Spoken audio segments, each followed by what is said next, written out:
When it says chapter 21, it's talking about the chapter in the old AMSCO book. Remember, I've linked those chapters, those PDFs, in the review session folder that we just went over. So the topic of this chapter is nationalism, which is excessive pride in your country, or the idea that your country is superior to others, the idea of nation building.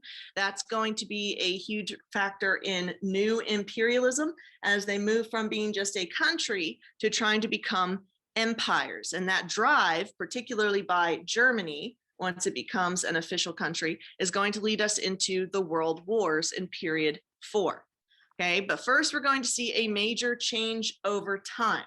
Prior to the Enlightenment, what type of governments predominated Europe?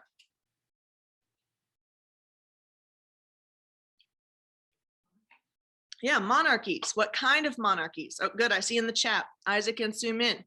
Absolute monarchies.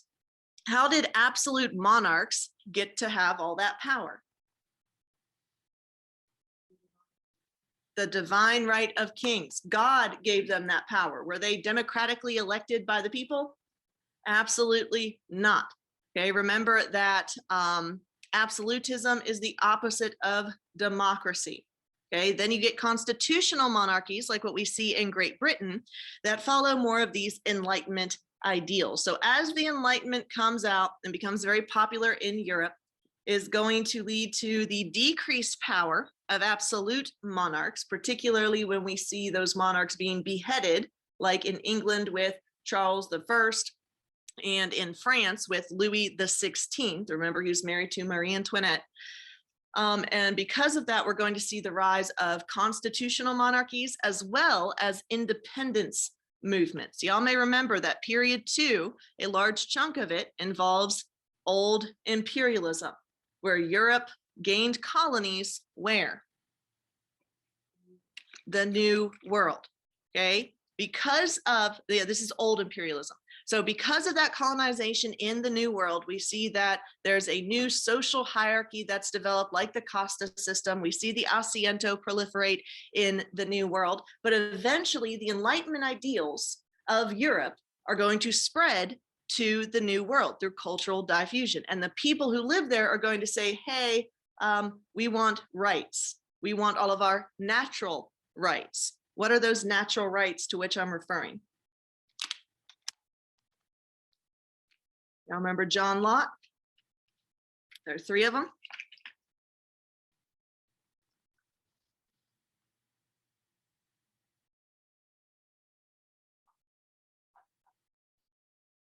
Dang, Thomas Jefferson.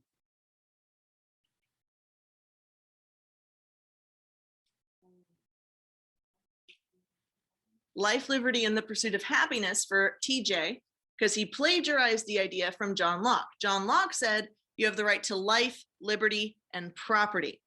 Okay, now, when Thomas Jefferson, and this is important for next year, when Thomas Jefferson wrote about inalienable rights, he had read John Locke's work, but he was already dead. Okay, John Locke was already dead.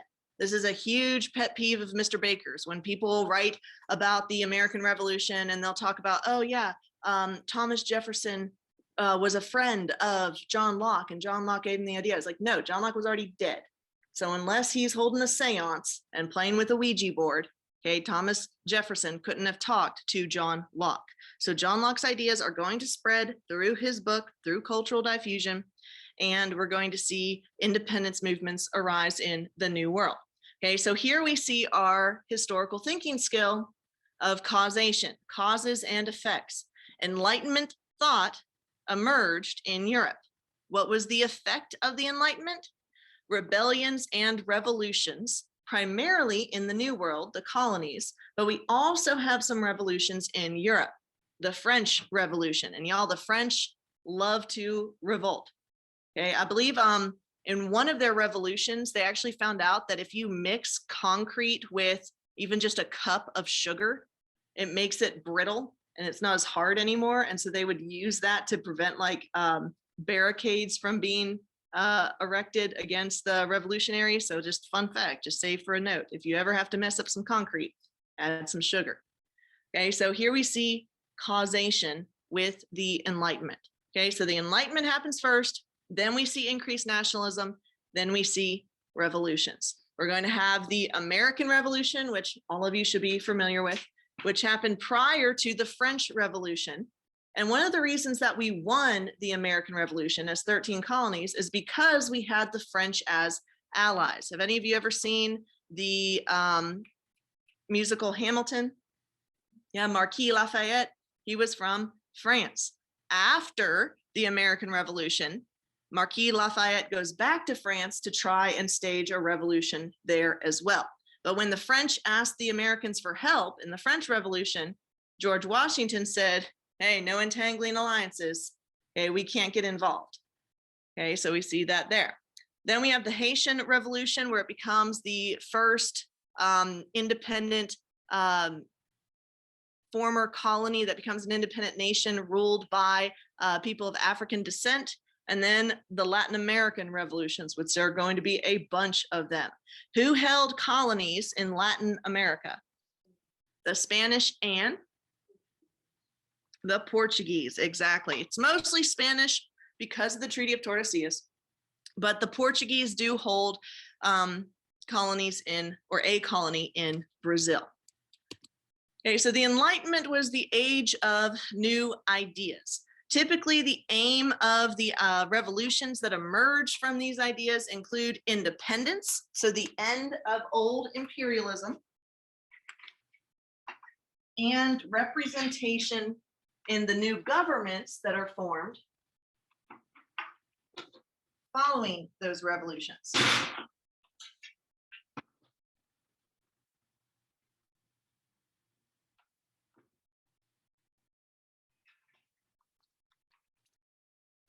So I don't know if y'all at home can see, but I've got a chart up behind me.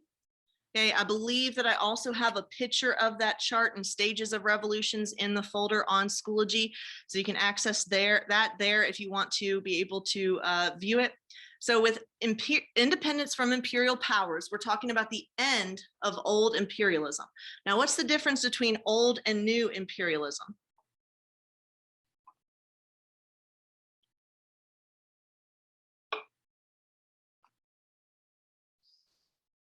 Who was colonizing in old imperialism? Spain and Portugal, the Europeans. Did that change with new imperialism? No, that stayed the same. So what changed?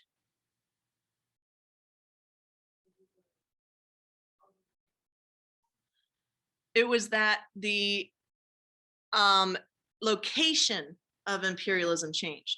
In old imperialism, they colonized the New World.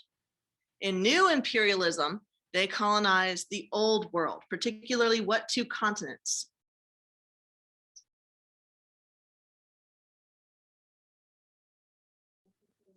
Africa and Asia, exactly right. So we see a shift or a change over time there. We're also going to see constitutional representation become more popular due to the Enlightenment. Now, that doesn't necessarily mean an end to the monarchy. You can have constitutional monarchies like what we see in Britain, but we are going to see an end to absolute rule in most of the European countries, with the exception of Russia. Russia is going to be absolute until period 4. Okay, so that is a big change over time that you need to be familiar with for this time period, which we've already discussed on some level. Okay, so we're going to start seeing a shift towards liberalism and a shift away from conservatism. Now, the idea of liberal and conservative isn't the same that it is in modern times. It's not like, oh, Republican Party versus Democrat Party. Okay, so these are two separate ideas. Conservatism just means maintaining the status quo. Are they pro or anti-change? Anti-change. The absolute monarchs don't want to lose power. They want to stay in power. And so they want to maintain the status quo of absolute monarchies and the divine right of kings. There's a centralized government, meaning one person in charge, and that monarchy, the monarch, is an alliance with the church. Okay, so the Catholic Church is going to be on the side of conservatism, with maintaining the status quo and the divine right of kings. Under liberalism, they move more towards Enlightenment ideals. Okay, they move towards reforms, individual rights like life, liberty, and property, and the idea of a representative government, like in England, with a monarch who shares power with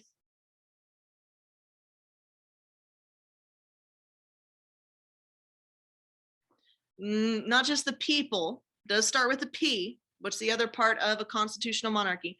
Good, Suman and Isaac, Parliament. They share power with Parliament. Remember, that was kind of the cause of the Civil War in England, was that Charles I and James I didn't want to share power with a Parliament, so they tried to implement absolute rule. Now, if we look at Romanticism, looking at the description of it, reminiscing about the good old days, reminiscing about old heroes of the time period.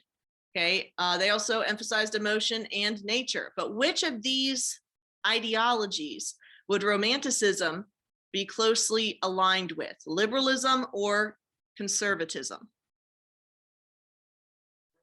Conservatism, right. The conservatism philosophy wants to maintain the status quo. Romanticism is nostalgic about the good old days. So Romanticism would pair nicely with conservatism. Does anyone have any questions on this slide? Okay, so how did we come up with these new ideas? Well, first we're going to have to look at the ideas that preceded them. Looking at Thomas Hobbes, y'all may remember that he wrote the book, The Leviathan, and that Leviathan was supposed to represent what? It was a metaphor. Exactly right. It was a metaphor for the government. The government needs to be big. It needs to be powerful. What happens if the government's not powerful? It might be if a rebellion or a revolt happens, it might lose, or like, what's the word? A coup? Anarchy. Yeah, like just a coup of the government, an overthrow of civilization. Okay, so anarchy would occur if we don't follow law and order. How do we enforce law and order? We have to listen to the government, and we need a government that's strong enough to enforce that law and order. Otherwise, life will be nasty, brutish, and short. So we enter into a social contract. Remember that Jean-Jacques Rousseau was the philosopher who came up with the idea of the social contract, where we give up some of our rights to the government in order to receive protection by the government. So if we want to maintain law and order, we give up some of our rights to the government, and the government has the right to control us. Otherwise, things turn very, very bad for us. Now, there are going to be some philosophers who argue against Thomas Hobbes' philosophy. Who's the #1 counterpart to Hobbes? Which philosopher said, no, actually, the government can be too strong?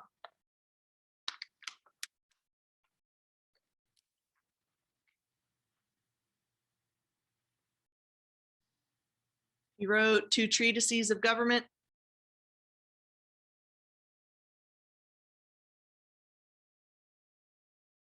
Thomas Jefferson plagiarized him. Good, John Locke. So John Locke in 2 treatises of government said, yes, there is a social contract. Yes, we do enter into an agreement with the government. However, there are some rights that we can't give up. These are our natural rights that we are naturally entitled to: life, liberty, and property. Thomas Jefferson's going to change that to life, liberty, and the pursuit of happiness. He also believed in the tabula rasa, the idea that we were born with blank slates and that our experiences write upon that slate in order to create who we become when we get older. Okay, so we do have a social contract, but there are limits to government power. What are we allowed to do if the government infringes on our natural rights? We're allowed to revolt. Now, did Thomas Hobbes believe you have a right to revolt? No, because he believed in absolute monarchies. He believed in divine right theory. We need a strong government, and you need to listen to that strong government. John Locke said, if the government's doing its job, then we won't need to rebel. But if it's infringing on our life, liberty, or property and is an unjust government, then we have the right to rebel. Do you see how the American colonies are going to use that as justification to rebel against Great Britain? Okay, they believed that their right to representation before being taxed was being infringed upon. And so they took that under John Locke's idea of natural rights as a sign that they were allowed to rebel. Are we good so far? Y'all may also remember us talking about Baron Montesquieu.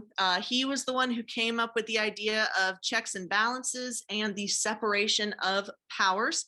Like John Locke, he is going to be a huge factor or a huge source of ideas for the American and the French revolutions, because both of those revolutions are going to create constitutions. And enumerated within the constitutions is the job of each branch of government. Okay, so the American government has 3 branches. What are they?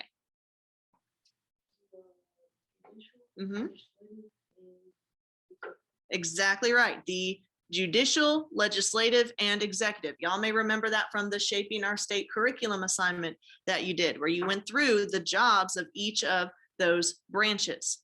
Which one is the most powerful? None of them, because of checks and balances. Okay, there are powers given to each branch, but they're given in such a way that no one branch can overpower the others. So if the president has the right as the executive branch to execute the laws, but he can't make the laws. Who makes the laws? Yeah, the legislatures and Congress. So the legislative branch makes the laws, the executive branch enforces the laws, and the judicial branch interprets the laws to see if they're constitutional or not. That's why we have some cases that go to the Supreme Court on the idea of, oh, what is constitutional, or does this violate our rights in the Constitution? Okay, so where we get the basis for our government is from Baron Montesquieu.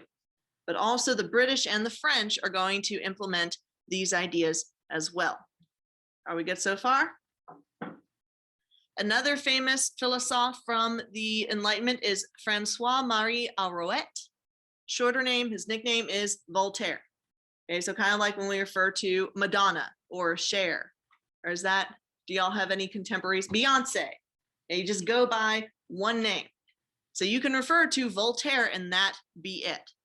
Okay, so Voltaire advocated for civil liberties, okay, rights under the government. This includes personal freedoms and it includes religious freedoms. Okay, remember that most of the philosophers weren't strictly Catholic or strictly Protestant. They weren't necessarily atheist, but they were a little bit more open when it came to their idea of creation and religion. So Voltaire is going to argue we should probably not discriminate against people based on their religion. All these philosophers get together and they're like, let's look at the past. Let's see what mistakes were made in the past. Well, prior to the Enlightenment, there was over 100 years of wars being fought over what? Religion. Exactly right. Okay, you have the 30 Years' War. You have the entire Protestant Reformation. You have the Inquisition. All of that is hugely problematic. So they're going to say, hey, maybe we shouldn't kill each other over religion anymore. We should just be chill. Do we see that reflected in the American Constitution? Yes, you have freedom of religion and the separation of church and state. Okay, so we see a lot of similarities. We see a lot of roots from the Enlightenment in our own history, which you are going to be responsible for covering when you get into AP US history. Also, the government cannot abridge your civil liberties without due process. Due process meaning you have to be informed of what you're charged with. You have a right to a jury of your peers. Okay, those sorts of rights to make sure that you're not just randomly being snatched up by the government and thrown away and are thrown in and locking away the key. Remember, we talked about Jean-Jacques Rousseau. His main contribution to the Enlightenment was his idea that we have a social contract that we enter into with the government, but he also believed that we were supposed to follow, as the government, we were supposed to follow the general will of the population, meaning majority rule. Whatever the majority of the population wants, that means that we are obligated as the government to carry out that general will. Okay, so the government is supposed to represent the majority of the population within that nation or that country. More so than these two bullet points, that's what you need to know about Jean-Jacques Rousseau, the social contract theory and the theory of the general will. So how did all these philosophers get together to share information? Well, they would host parties in salons. They would also have coffee houses. Where have we seen coffee houses before? The Muslim empire, specifically the Ottoman Empire. Remember that tobacco and coffee grown in the New World is going to increase in popularity now that we have this new supply. Now the Ottoman Empire is going to crack down on those coffee houses. Why? Yeah, they were considered, go ahead, baby. Yeah, they were considered dens of iniquity and they didn't want to modernize. We're not going to see that in Europe. Okay, salons and coffee houses are going to be incredibly popular. This also represents an increase in status for women. Okay, women are allowed to host these salons and coffee houses. Okay, so they have a role in the Enlightenment. They're not barred from gaining access and education in this social movement. Okay, so these salons are going to bring together all of these main figures within the Enlightenment to discuss their ideas and then to present them in a certain way to the public that makes them very popular. So some of the ideas that they come up with, well, we've already talked about economic ideas that emerged from the Enlightenment. Y'all remember that during old imperialism, what was the main economic policy?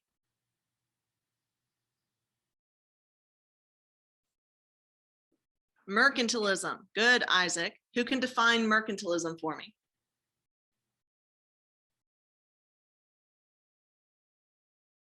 Who is involved? What were the rules? Good, Sumin. Everything goes to the mother country.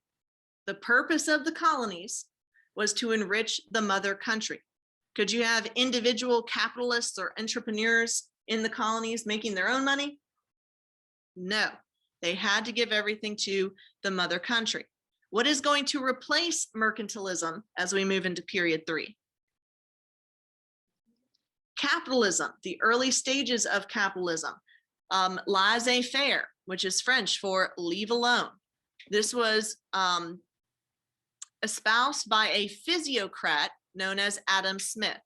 Okay, a physiocrat is a new economic thinker. So whereas philosophers were the thinkers of the Enlightenment when it came to natural laws applied to society, physiocrats were economic thinkers who tried to find the natural laws of the economy. So he is going to write Wealth of Nations, and he's going to say mercantilism is out, capitalism is in. Rather than the government controlling the economy, we should let the economy regulate itself. That's known as free trade. So under laissez-faire capitalism, you want minimum government regulation because the government, or sorry, the economy will regulate itself.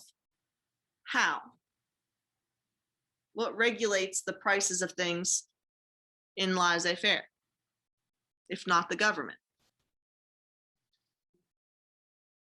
Yeah, the people, because they're going to demand goods. So the process of supply and demand. Good, Andrew. If you have a large supply and a low demand, prices are low. If you have a low supply and a high demand, then prices are high. So it's the idea of supply and demand. The economy will regulate itself through the invisible hand of the market. Now, obviously, there are going to be people who take advantage of that, just like what we saw in the pandemic, where there are people buying up a bunch of hand sanitizers from Dollar General and then trying to sell them at exorbitant prices because there was a high demand. But Adam Smith said individuals should act morally regarding economics. So rather than the government controlling people's morality with the economy, those individuals were supposed to just act morally by themselves. Now, is that going to work? No. Which is why laissez-faire capitalism is not the type of capitalism that we practice in modern day history. We moved over to Keynesian capitalism. Another famous idea that came out of the Enlightenment was the idea of deism. Now, we see that Enlightenment thinkers don't want to persecute other people for their religious beliefs, but this doesn't necessarily mean that they're all going to be atheists who say, oh, there's no God. Okay, so don't confuse deism with atheism. The deists do believe that there is a God, hence the word deism. Okay, that means God.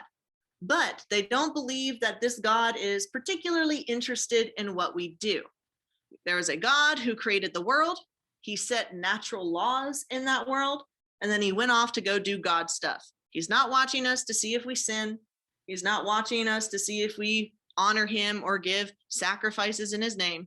He just made the earth, made theories like gravity, made the sun revolve around the earth, and then he got out of town. Okay, this is the idea of the watchmaker analogy. If you create a watch, and you have gears, you have a minute hand, you have an hour hand, you set it to tick every second. Are you going to create that watch, put it in front of you, and then watch it obsessively to make sure that it's doing what it's supposed to do? No.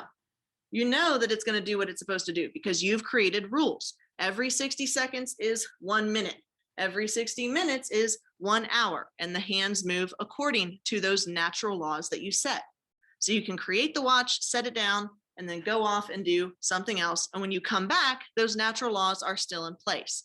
This is the theory of the philosophers when it came to religion, okay? That there was a God, but it wasn't like the kind of God, Jesus, Holy Spirit sort of setup that we see in Catholicism and Protestantism. Thomas Jefferson, one of the founding fathers, was a deist. Very famously, he went through the Bible and cut out all references to Jesus.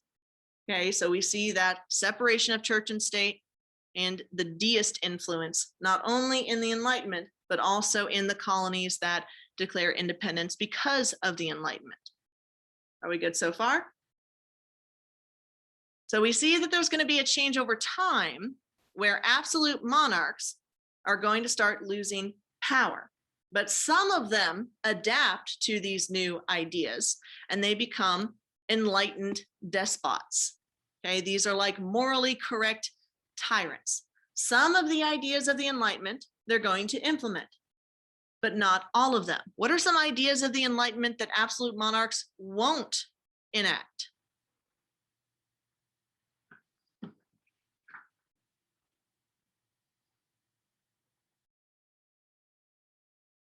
Democracy. Good, Isaac. They're not going to start holding democratic elections because they say we're the ones who are supposed to be in charge. We still believe in divine right. But are they going to allow in new information from the scientific revolution? Yes. Are they going to invest in education? Yes. Are they going to increase meritocracies? Yes. Okay, so especially in Russia with Catherine the Great and Peter the Great, we see good examples of these enlightened despots. They pick and choose what parts of the Enlightenment they want to implement in their countries, and then they leave out some of the ones that would make them lose power.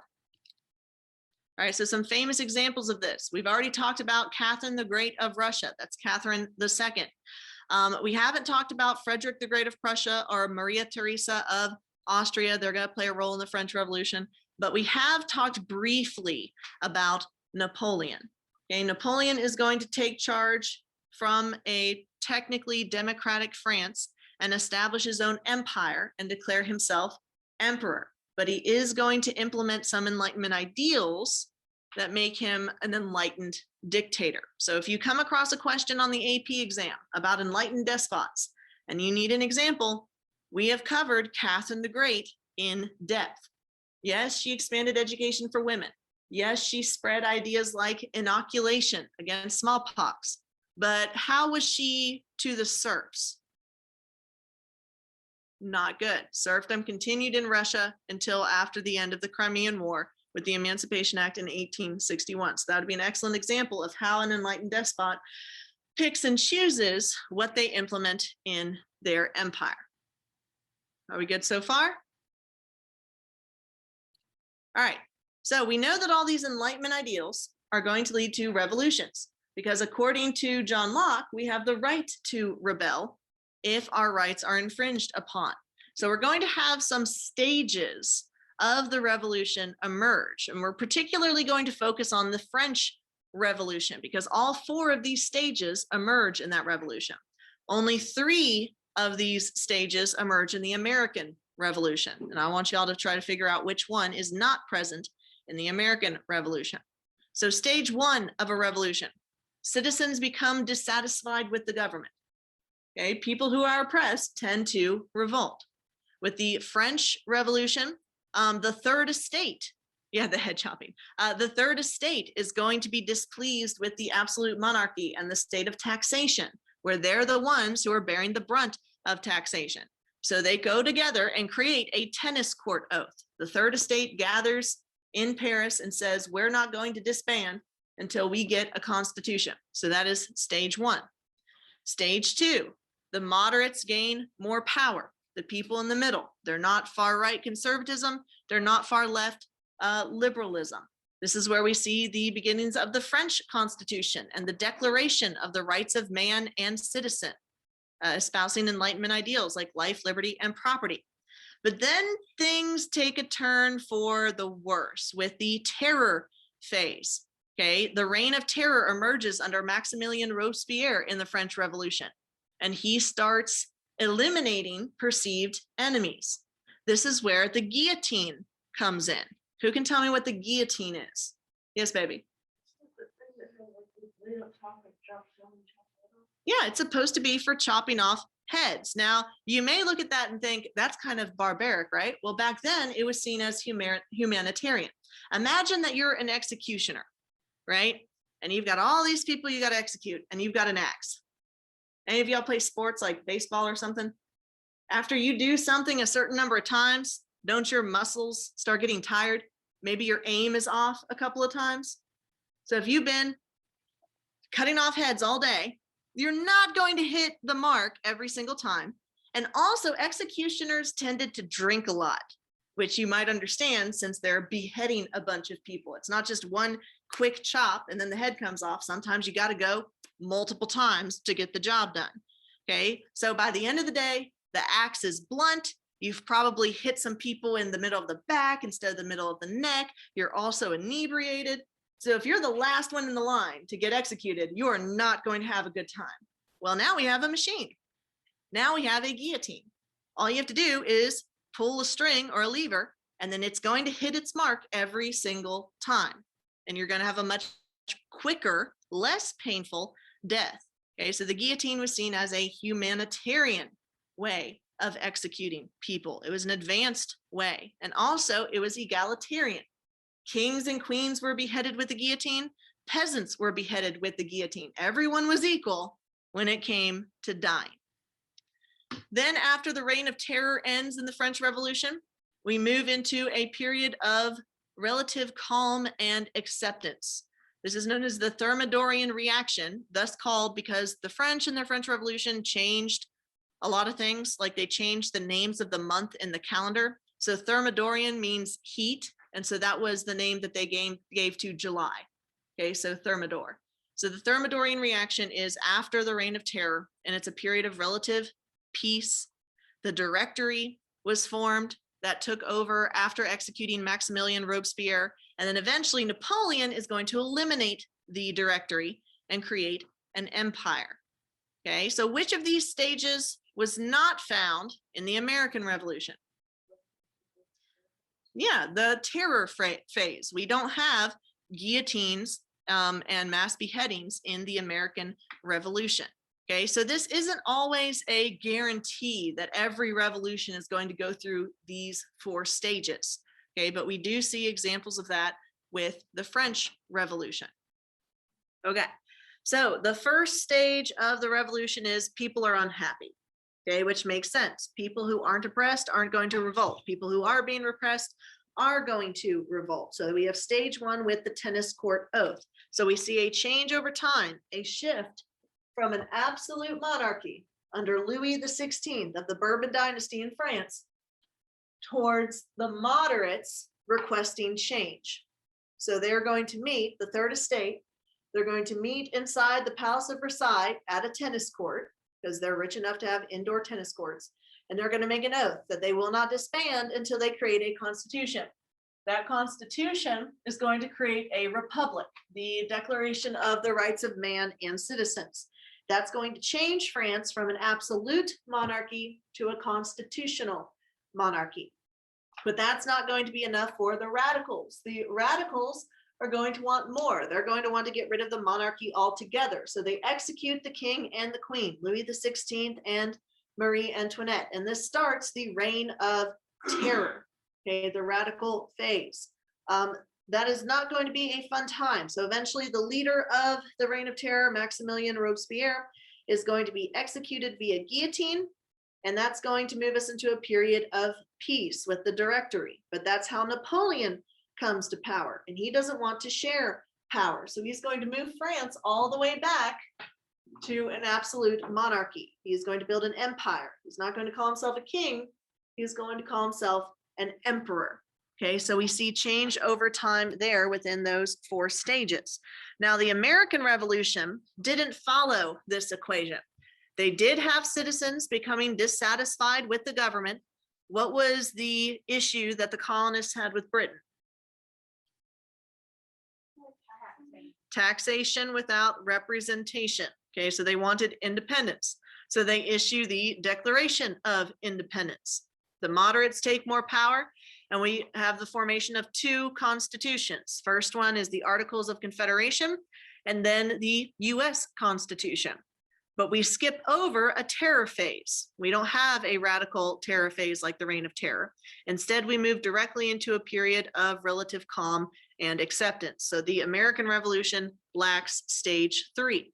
And that's what we're going to talk about today, the causes and effects of the American Revolution. This comes prior to the French Revolution. In fact, it inspires the French Revolution. If any of you have ever seen the musical Hamilton or listened to the musical Hamilton, it occurs in chronological order. First is the American one, then the French one.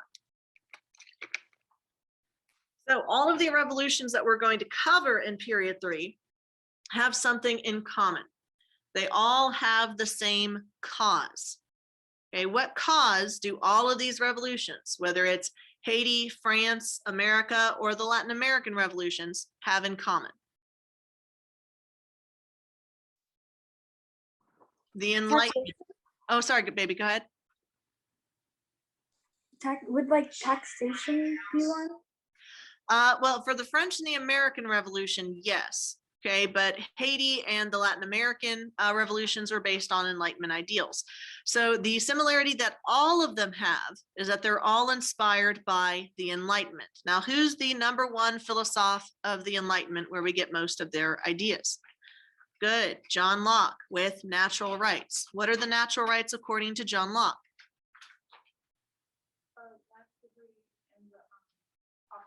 Good, life, liberty, and property. And if the government infringes on any of those rights, we get a 4th right, the right to rebel. Exactly right. And so the American revolutionaries, the colonists, are going to claim that one of their natural rights was infringed upon, and that gave them the right to rebel against the mother country. Okay, now in period 2, the dominant economic system at the time was mercantilism, where the purpose of the colonies is to enrich the mother country. But then as we move into period 3 with Enlightenment ideals, we not only see changes in society, but also changes in economic philosophy with physiocrats like Adam Smith in his book, The Wealth of Nations, proposing a new economic theory known as what? We shift from mercantilism to what, baby? What type of government did he say, or sorry, what type of economy did he say was better? Good, Nikhil. Capitalism. Okay, what's the fancy French word that we use for this specific type of capitalism? Laissez-faire, or let it be. So free trade. Instead of the government regulating the economy, like in mercantilism, you let the economy regulate itself through supply and demand, the invisible hand of the market. Okay, so Enlightenment ideals like life, liberty, and property, economic ideals like laissez-faire capitalism are going to play a role in the American Revolution. Now, with no taxation without representation, which natural right was being infringed upon according to the colonists? Life, liberty, or property? Property. Okay, the government wasn't killing them. The government wasn't imprisoning them, but it was affecting their property, okay, because taxes is money. So their issue wasn't the taxes themselves. The issue was that they didn't get a say in the taxation because they were not literally represented in Parliament. They were virtually represented in Parliament as British citizens. So they wanted a say in Parliament because Parliament had the power of the purse. Now, the taxation of the colonists wasn't even that high. The issue wasn't that they were being taxed to death or that all of their money was going to the mother country. The reason that the mother country taxed them was because they needed to make money. And the reason for that is that prior to 1763, Britain had been fighting in the New World against the French and the Native Americans. That's known as the French and Indian War or the 7 Years' War. If you see those two names, they can be used interchangeably. So the French and the Native Americans allied together against the British. Who ended up winning that war? The British. The British ended up winning that war, exactly right. But we know that wars are expensive. And so Britain needed to recoup their losses. They had just fought a war for the colonists. They had fought a war protecting the colonists from the Native Americans and the French. And so they expected the colonists to pay their fair share. Okay, but the colonists were like, no, you can't tax us without representation. That's our issue here. Another issue for Britain was the fact that the colonies were so far away. There was an entire ocean in between them. So distance played a role in the American Revolution. The monarchy couldn't really enforce their laws as effectively due to the sheer physical space between the two areas. Also during this time, the British government started practicing salutary neglect. Technically, the colonists were supposed to enrich the mother country. They were only supposed to trade with the mother country. They weren't supposed to go off and make money by selling to France or Spain or whoever. But because of the distance between the colonies and Britain, the British Navy couldn't uniformly enforce those mercantilist policies. And so the colonists started breaking mercantilism. They started trading with whoever they wanted. And since the government didn't call them on it, this was known as salutary neglect. Now, eventually the British government, after the French and Indian War, is going to say, yeah, no, we need to crack down on this whole capitalism thing and get the colonies to start paying us again. So they end salutary neglect. The colonists are going to have a big issue with this because they've become so independent from the mother country. All of those factors are going to lead to the American colonists declaring their independence in 1776. First, they blamed Parliament for infringing on their rights. Then they blamed the king. They issue the Olive Branch petition saying, hey, this is what we want. We want to still be a part of Britain, but only if these demands are met. When the king doesn't reply, they're like, okay, bet, we're going to declare our independence. Yes, Aiden, you're exactly right. Like they did spend a lot of money protecting the colonies in the French and Indian War. And then the colonists are just like, yeah, we're not going to pay taxes because the taxes weren't that high. Okay, it was more of the matter of principle. So if you go to Baker's or Betsy's or Miss Russell's class and you start writing, it's like, oh, the United States was formed because Britain was taxing the colonies too severely. It's like, no, it wasn't that. Okay, they had an issue with any taxes, no matter how high or low they were, without getting representation. Okay, so in the Declaration of Independence, Thomas Jefferson, one of the founding fathers of America, used John Locke's Enlightenment ideals.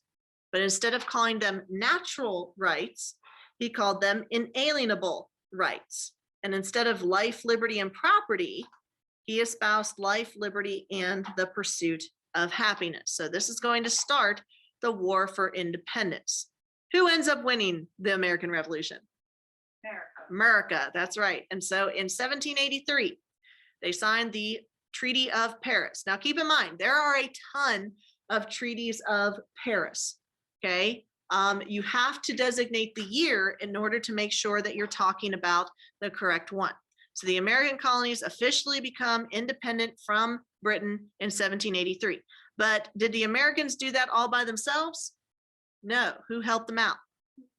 The French. Who was ruling France at the time of the American Revolution? King Louis the...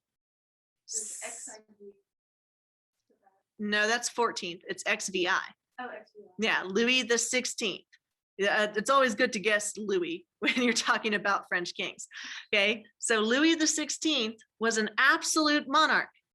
Why would he help a democracy trying to overthrow another monarch? Because there was something. Yeah, it was about spite.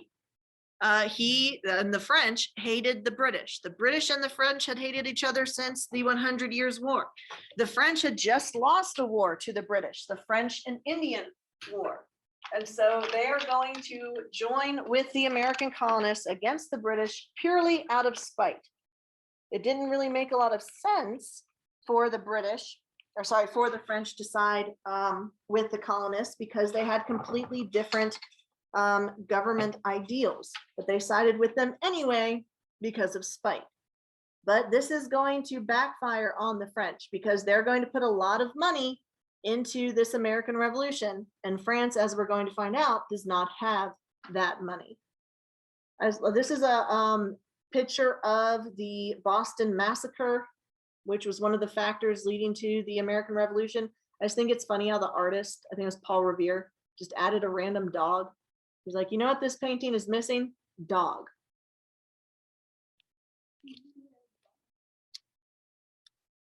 So after the American Revolution, the colonies are now free. They start forming states, and they're going to form the first American Constitution. Did y'all know that we have two? Yeah, the first one was really bad because it was too weak. The federal government couldn't raise taxes. They couldn't raise an army. They couldn't declare war. So instead of the federal government having the most power, the states held a lot of the power. So it's very decentralized. Why would the founding fathers have a weak federal government? What was their reasoning behind the Articles of Confederation? Yeah, they didn't want another absolute monarchy. They just defeated a government that they considered tyrannical, that they considered to be too strong. So they didn't want the Thomas Hobbes model of government. They wanted the John Locke model of government, a representative government. But the issue with this Constitution was that it was too weak. The United States was not functional. They couldn't raise taxes, couldn't raise a military. And so the founding fathers gathered once again to form a new constitution. Yes, Aiden, capitalism was different back then because it was laissez-faire capitalism, meaning that there was no government regulation. Nowadays, we follow a more regulated form of capitalism, like we have unions and trust busting and the breaking up of monopolies. So like price gouging is illegal, and we try to prevent a monopoly being formed in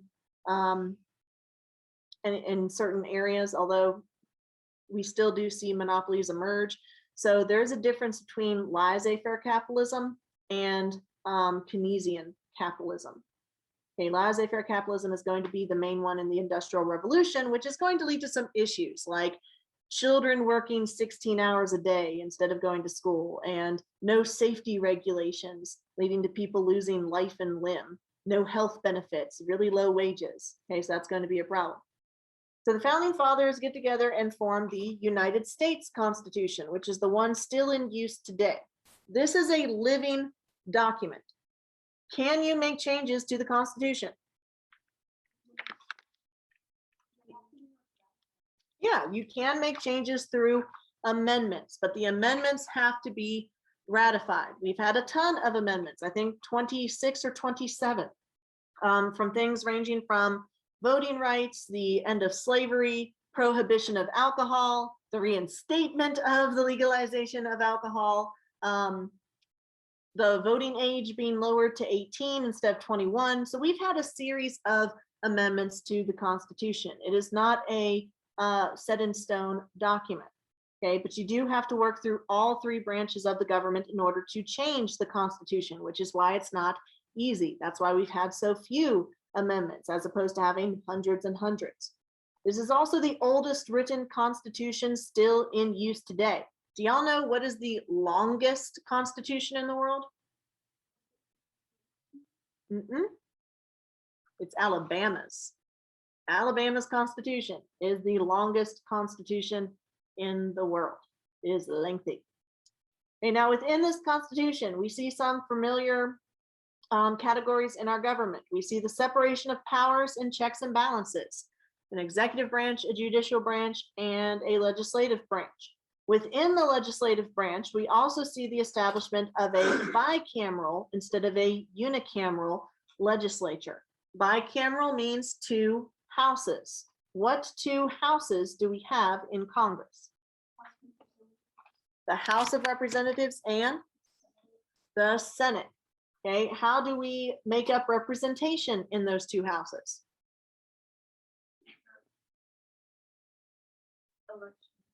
Okay, elections. How many senators do we get?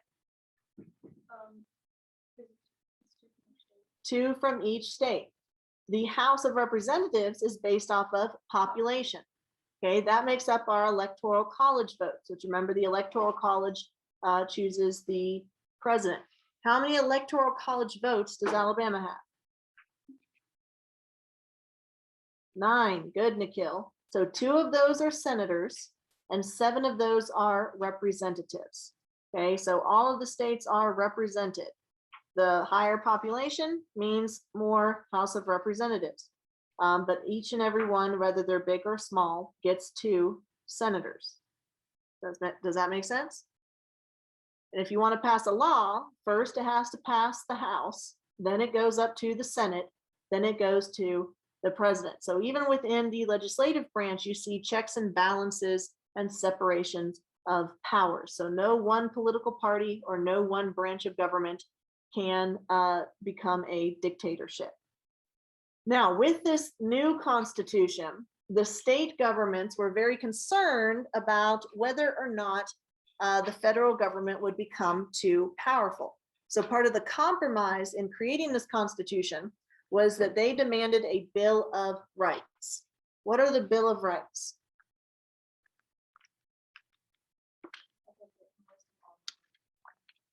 It is a written list of guaranteed rights. How many amendments make up the Bill of Rights?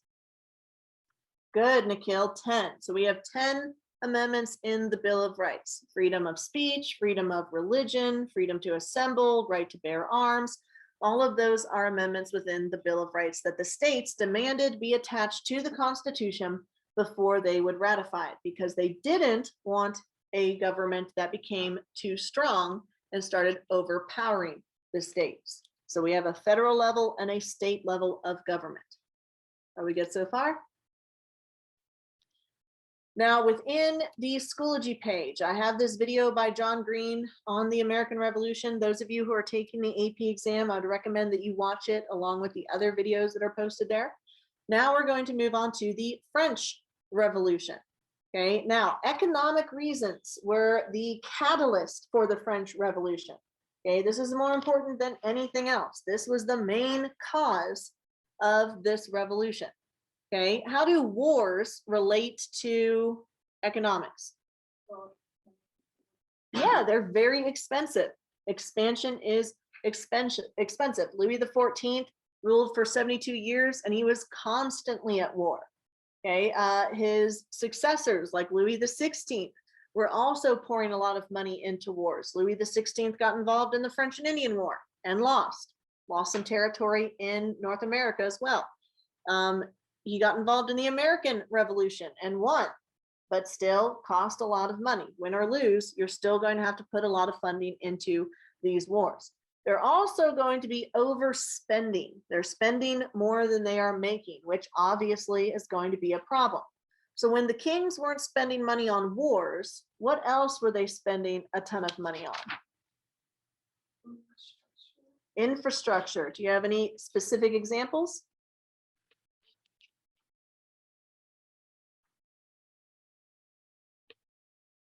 Louis XIV built the Palace of Versailles. Okay, and good, it cost a lot of money. No, I did not know that Texas is trying to secede. Was that news from like today, this morning or something? You have to look into that. Well, their electrical grid is already separate from the rest of the United States, but then it like failed. Yeah, that did not work well for them. So I'm not sure how that would go down, or if they have to vote on that or what. All right, so now we're going to move over to the outline that I've provided y'all with on Schoology. Okay, if you want to use the blank outline to fill in your notes, that's fine. If you want to use the key that I've already given you, that's fine. So the social makeup of France, the French social hierarchy was made up of 3 estates, and this is known as the ancient regime. Okay, this is prior to the French Revolution. You have the first estate, second estate, and third estate. Who made up the first estate? No, not the king. The king is not a part of the estate. No, not the nobles.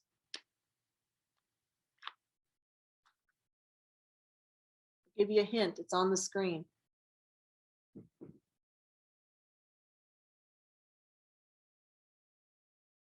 The clergy, good, the religious class within France. The clergy made up about 1% of the French population. And as members of a religion, which religion did they follow? What was the main religion of France? Roman Catholicism, exactly. They were a part of the Gallican Church. Remember that absolute monarchies tend to pair up with Catholicism. The church and the state support each other. And we're going to see that in the French Revolution as well, with the Catholic Church condemning the French Revolution. Okay, the second estate was made up of the nobility. Within the nobility, there were 2 types. You had old money, the nobles of the sword, who had aristocratic titles passed down throughout generations. And then you had the nobles of the road. These are the new nobles. Y'all may remember that with the establishment of the Bourbon dynasty with Henry of Navarre, or Henry IV, he started selling noble titles in order to raise money. Now, why would people buy noble titles? Why would they want to be a part of the second estate? So they don't have to pay taxes? Exactly right. So they don't have to pay taxes. The first estate doesn't pay taxes. The second estate doesn't pay taxes. Who does that leave paying taxes?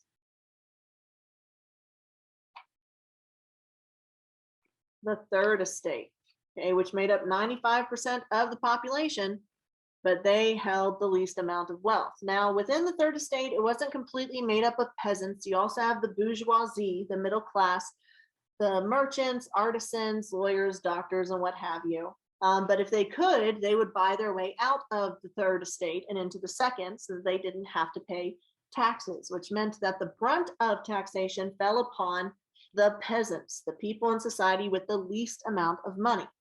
Now, serfdom ended in Western Europe 100 years prior to the end of serfdom in Russia. So these are free peasants Okay, but they're still going to have very few rights and very few resources. So feudalism is still a very big part of the ancient regime. Some other issues that are going to be brought up by the revolution include infringement on natural rights. For instance, the king, under the lettre de cachet, or the sign or seal of the king, was allowed to imprison whoever he wanted. Did he have to have an official charge or give them a trial? No, he could just imprison whoever he wanted. So the suspension of habeas corpus. That clearly is going to infringe on which of the natural rights? Life, liberty, or property?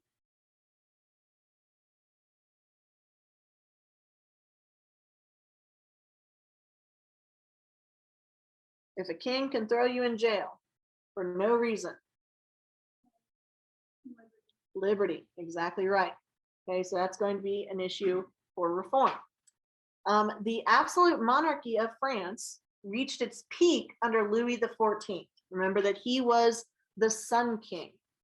Okay, he spent a lot of money on wars and he was royally extravagant. Okay, he was the ultimate example of absolutism. Are his successors like Louis XV and XVI going to be as strong as him? No. And we know that absolute monarchs are constantly in a power struggle with the nobles. And so the absolute monarchy is going to start losing power. And they start losing power through the legislative and judicial branches of France. Okay, the judicial branch of France was known as the Parliament of Paris. Note how it's spelled differently from parliament, like in Britain. In Britain, the parliament is the legislative branch. In France, parliament is the judicial branch. This is the highest court in France. They're going to rule, okay, they're going to give a ruling that the legislative branch of France, the Estates General, is the branch of government that is allowed to raise new taxes. So if you want to make money for the government, you can do that through taxes, tribute, or trade. And the Parliament of Paris said the king can't do that. That the legislative branch, the Estates General, is the only one that can do that. Now, Louis XIV, obviously, was not restricted in such ways. He could raise taxes all he wanted. But Louis XVI is not going to be able to raise taxes by himself. So he's going to have to call the Estates General. This Estates General had not been called since 1614, because Louis XIV was not going to allow that. Louis XV still had enough absolute power to not allow it. Louis XVI is not going to be that powerful, because the main cause, okay, the main cause of the French Revolution was finances. Okay, they didn't have enough money. So Louis XVI needed to raise taxes. He couldn't do it by himself. So in 1789, he is going to call the Estates General. This is going to be a huge blow to the absolute monarchy, because he is admitting that he needs the consent of the nation in order to raise taxes. So the Estates General is going to meet. It's going to be the first, second, and third estate. And the third estate is going to say, hey, excuse me, I know the government needs more money, but if we could maybe distribute the taxation to be less on the third estate and maybe tax people who have money. But the traditional format of voting in the Estates General wasn't based on population. Okay, if it were based on population, who would get the most votes?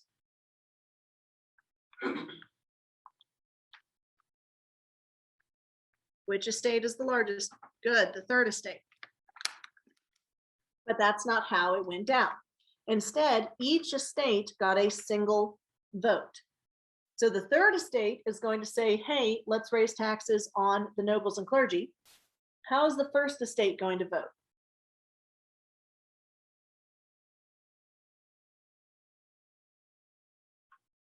Do they vote yay or nay on paying taxes? They vote nay. What about the second estate? Do they vote yay or nay on raising taxes on themselves? They vote no. So it's the first and second estate, that's 2 votes, versus the third estate, that's 1 vote. So that is going to tick off the third estate. Now, why did Louis 16th need to raise taxes in the first place? Because the government was near collapse when it came to its finances. Because of the extravagant spending of Louis XIV and the spending on the 7 Years' War and the American Revolution, Louis XVI has to make money, and he can't raise taxes without the consent of the Estates General. That's going to lead to the Third Estate staging a revolution where they want to shift the government from being an absolute monarchy to being a constitutional monarchy. And the reason that they're going to have the power to be able to do this is because they make up the majority of the French population. And the peasants are having a really bad time.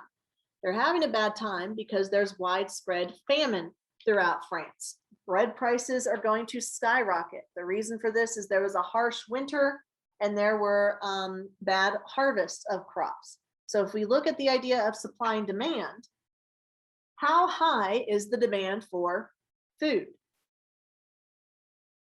Pretty high. It's just one of those things that you kind of need to live. But the supply of that food is low.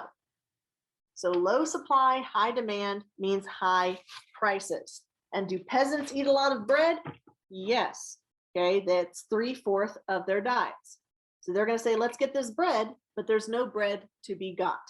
And so the prices have gotten too high. They even start mixing their wheat and grains with sawdust to try and make the bread last longer. Now, there is going to be propaganda against Marie Antoinette saying that when told about the starving peasants, she's told, oh, they can't afford bread, let them eat cake. That actually didn't happen.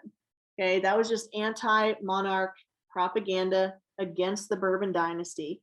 Okay, they were just spreading that around as a rumor in order to get people to not like the monarchy, and it worked. Okay, so as a summary of this document, the nobles refused to give up any of their privileges. The taxes were paid almost exclusively by an oppressed peasantry. Sorry, let me repeat that. The nobles refused to give up any of their privileges, and the burden of taxation was mostly on the oppressed peasantry. France became bankrupt, and you had a harsh winter with bad harvests that led to mass starvation. All of those factors are going to lead to the end of the absolute monarchy in France.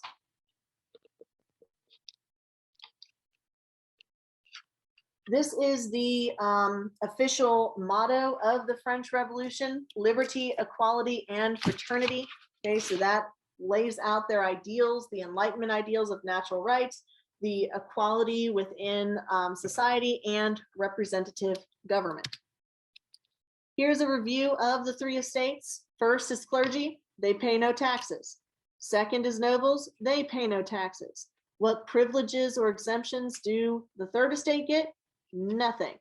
Okay, they pay all of the taxes. You have the church tax, you have tariffs on trade, you have the corvée, which is forced labor, the poll tax, the income tax, the salt tax, the land tax. Okay, so they are overly taxed. In this document, we see a representation of the inequalities in French society. Why do I say that? How does this document represent French society? Because they're riding on the backs of the peasants. Exactly right. The third estate is carrying the first and the second estate. Which estate is represented here by this guy? No, the clergy. Do we know why? He is wearing a cross. No, you're good. This represents the noble. Look at how fancy he's looking with French fashion. Okay, but you're exactly right that this is the third estate. So if you were to give a content statement on this document, you would say, this document represents the political and social hierarchy of French society, where the third estate bore the weight of taxation, whereas the first and second estate maintained numerous privileges. And then that's going to lead to an eventual rising up by the third estate. So when the Estates General is called, the third estate says, hey guys, what if we all meet together and we base our vote on population? Like, just spitballing here, first estate gets 300 votes, second estate gets 300, and the third estate gets 648 because we have more people. If this was the voting system in the Estates General, then who would end up winning? Who would end up having the most votes? The third estate. Even if the first and second estate voted together with all 600 of their members, the third estate would still have 48 additional votes. Now, did the first and second estate allow this voting system? No. They said, no, we're going to stick to the 1, 1, and 1. So it can be 2 versus 1. And that is going to tick off the third estate. They're going to demand that they're given more representation. Did the American colonists help the French peasants revolt? No. It is the same scenario, but even though the French aided us in our revolution, the American government is going to say, we're kind of not ready to help with other revolutions because we're a brand new country. We don't have the resources. And so people like Marquis Lafayette, who were critical in the American Revolution, are going to try to establish the revolution in France, but it's not going to end as well as the American Revolution did, mostly because of that reign of terror phase and the rise of Napoleon. Okay, so these ticked off third estaters are going to meet in the Palace of Versailles on a tennis court, and they're going to refuse to disband until the absolute monarchy is changed into a constitutional monarchy. Are they calling for the execution of the king? No, these are the moderates. If you look back at our chart, they just want a constitution. They just want more representation. You don't get the execution of the monarchs until you get into the reign of terror, when the radicals take over. So they're just saying, hey, king, we don't want an absolute ruler anymore. We want representative government.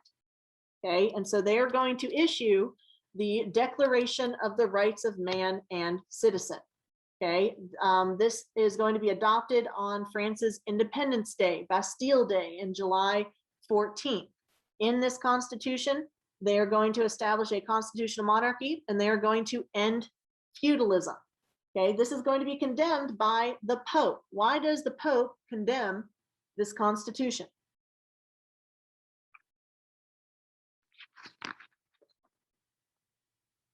It reduces church power. We know that absolute monarchs and the church work side by side.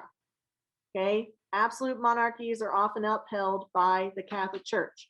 And so the Catholic Church is going to condemn this constitutional monarchy. In order to force through this constitution, there's going to be a physical revolt with the mobbing of the Bastille prison. So a French mob in Paris storms this prison, frees prisoners, and they get gunpowder weapons. So this is going to scare the government. This is going to say, hey, King Louis XVI, you don't have absolute power. You need to listen to what we say. So he is going to be forced to accept this constitution. Okay, so Paris, the capital of France, becomes the epicenter or the center of the French Revolution. Now, in this Declaration of the Rights of Man, it is going to protect your natural rights and proclaim that all men are free and equal in rights. This sounds a lot like the American Constitution, where it says all men are created equal. Who does this leave out?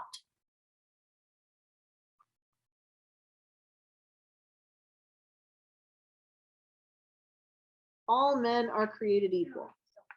It leaves out women. Okay, so Olympe de Gouges, a French woman, is going to write the Declaration of the Rights of Women, saying that women should have the same rights as men in France. Now, women's rights under Napoleon are actually going to decrease because he sees women as basically incubators for babies. So we're still going to see this continuation of the patriarchy despite these Enlightenment ideals. Now, in addition to instituting a constitution protecting natural rights, the new government is going to try to restrain the church. They issue the civil constitution of the clergy. This is basically saying the church does not have as much power and the church is subject to state laws. within this, they're also going to start taking church land, similar to what Henry VIII did when he broke off from the Catholic Church. So the new government starts taking church land. The church is not going to like this. So again, the Pope condemns the revolution, which pits the church, the Catholic Church, against the revolution. And you don't want to have to fight up against the Catholic Church because they have a lot of power. And they particularly don't like having their land taken away and having to swear oaths of loyalty to the new French government. Remember, the Catholic Church also, under the Pope, would pick their own clergy. They would pick their own cardinals. They would pick their own bishops. That's going to change in France. Now they're going to be elected by the people.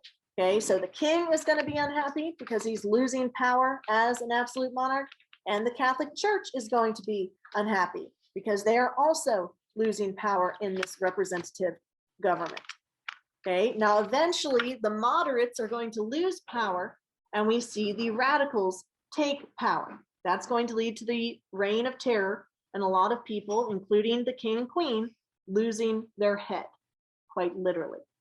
Now, last we left off, we were talking about the reign of terror. Remember that in the stages of revolution, stage one is the people are unsatisfied with the government. That's where we got the tennis court oath with the Third Estate. Then they moved into the moderates gaining power with the passage of the Declaration of the Rights of Man and Citizen, which changed the government from an absolute monarchy into a constitutional monarchy. But then the radicals took over, the Jacobins, who said, we don't need a king. We don't need an absolute or a constitutional monarchy. And so they take power and execute the king and the queen for the crime of treason, which they define treason as, oh, they tried to flee the country because they're in fear for their lives, legitimately. And so once the king and the queen are executed, Maximilien Robespierre takes power and establishes the Committee of Public Safety, which ironically ends up killing a lot of people, as it is a spy network meant to root out opposition to the French Republic. Okay, so they no longer have a king or a queen in charge. And Robespierre gets really weird. Like, he does things like changes the names of the months of the year, like July becomes Thermidor because Thermidor means heat. He gets rid of religion, and instead they revere the cult of the supreme being, where science and reason basically becomes a religion. So things get just a little bit off. Like, the vibes are definitely off. And eventually people are going to get tired of living under the Jacobin Republic, particularly since they can't seem to get enough of cutting people's heads off. Now, granted, at this point in time, executions were a big public spectacle. It was basically their football games of the era. You'd bring the kids out, you put them on your shoulders, you'd buy some popcorn from a vendor, okay, maybe try to catch a head that goes into the crowd. Okay, so it's kind of like a popular thing to do, right? There are no like R ratings or whatever. They're like, maybe don't bring someone under age of 13. They're like, nah, this is life. But the sheer number of executions is kind of going to put a damper on the whole, fun aspect of it, I guess. Like, here you see they put the head of someone they've beheaded on a pike so they can like display it to the crowd. There's a guy with a bucket to collect the blood that comes gushing out of the neck. So it's just like, oh, wow, they did things differently back then. But the guillotine was actually seen as a more humane way of executing people because it eliminated human error. If you're an executioner and you're using an axe, right? Eventually your arms are going to get tired. You're probably going to miss the neck a couple of times and get somebody in the spine. It's not a good look. And because it's such a difficult job, you're probably drunk most of the time. Okay. And so being at the end of the line, at the end of the day, for the executioner to behead is probably not going to be a fun ordeal for you. So Dr. Joseph Guillotine creates this machine that eliminates human error. You can drag the blade up to the top of the machine using a rope, and then you let gravity do the work for you. So it's guaranteed to land where it's supposed to land every single time. Okay. In addition to executing a lot of people, The Committee of Public Safety is going to get a lot of criticism from other countries in Europe after they execute the king, because the other countries in Europe have kings, and kings typically take it personally when other kings are executed by their governments. And so other countries in Europe are going to look at what's going on in France and they're going to say, yeah, we definitely don't want that happening here. So we're going to try to defeat France. So they want to maintain a balance of power that ends with them keeping their heads rather than losing them. As a result, the committee is going to have to raise a military. They use conscription, the levée en masse, requiring all men ages 18 to 40 to fight for the Republic. Now, this war is a total war because it's not just the soldiers who are contributing to the war front. You also have people on the home front contributing to the war. Women helped with the war. They made tents and clothing. They served in hospitals. Children had jobs in the war. Old men were supposed to go to public squares to raise morale and talk about how great the Republic was and how awful the monarchy was. So it wasn't just men between the ages of 18 and 40 who were involved in the war. They also involved every aspect of society. Unfortunately for Robespierre, this is not going to be enough for him to continue to rule. Eventually, people get tired of the Committee of Public Safety. They get tired of all the guillotining, and the National Convention of France is going to overthrow him in July 1794. Now, this overthrow of Robespierre is known as the Thermidorian reaction because it happened in July, which was named Thermidor under Robespierre's control. And so the National Convention takes over the government and they execute Robespierre. Who wants to guess how they executed him? Did they shoot him, hang him, disembowel him?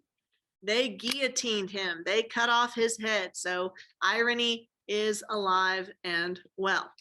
So once Robespierre's out of the way, they're like, okay, we don't want a monarch. We don't want a crazy person. How do we rule France? So they say, well, instead of just one person ruling France, why don't we have a bunch of people rule France? Why don't we have an oligarchy? Okay, this is the conservative reaction to the radical Republic of France. They establish a directory. Now, an oligarchy is a group of people who hold authority rather than just one individual holding absolute power. So they're going to have multiple directors running the government. This is the government that's going to behead Robespierre. They're going to expand and reform education. They're going to help cement the abolition of feudalism by prohibiting primogeniture. What is primogeniture again?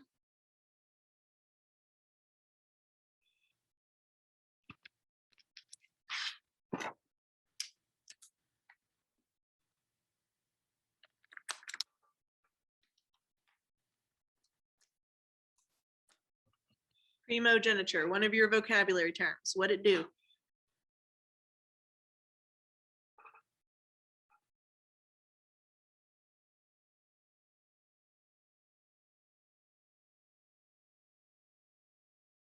It's where the first son inherits everything. Okay, so primogeniture shores up feudalism. They did not want to go back to feudalism, and so they got rid of primogeniture. Now, the issue with this oligarchy is that not everybody wants to share power. There's going to be one director in the directory who wants to take over. And who might that be?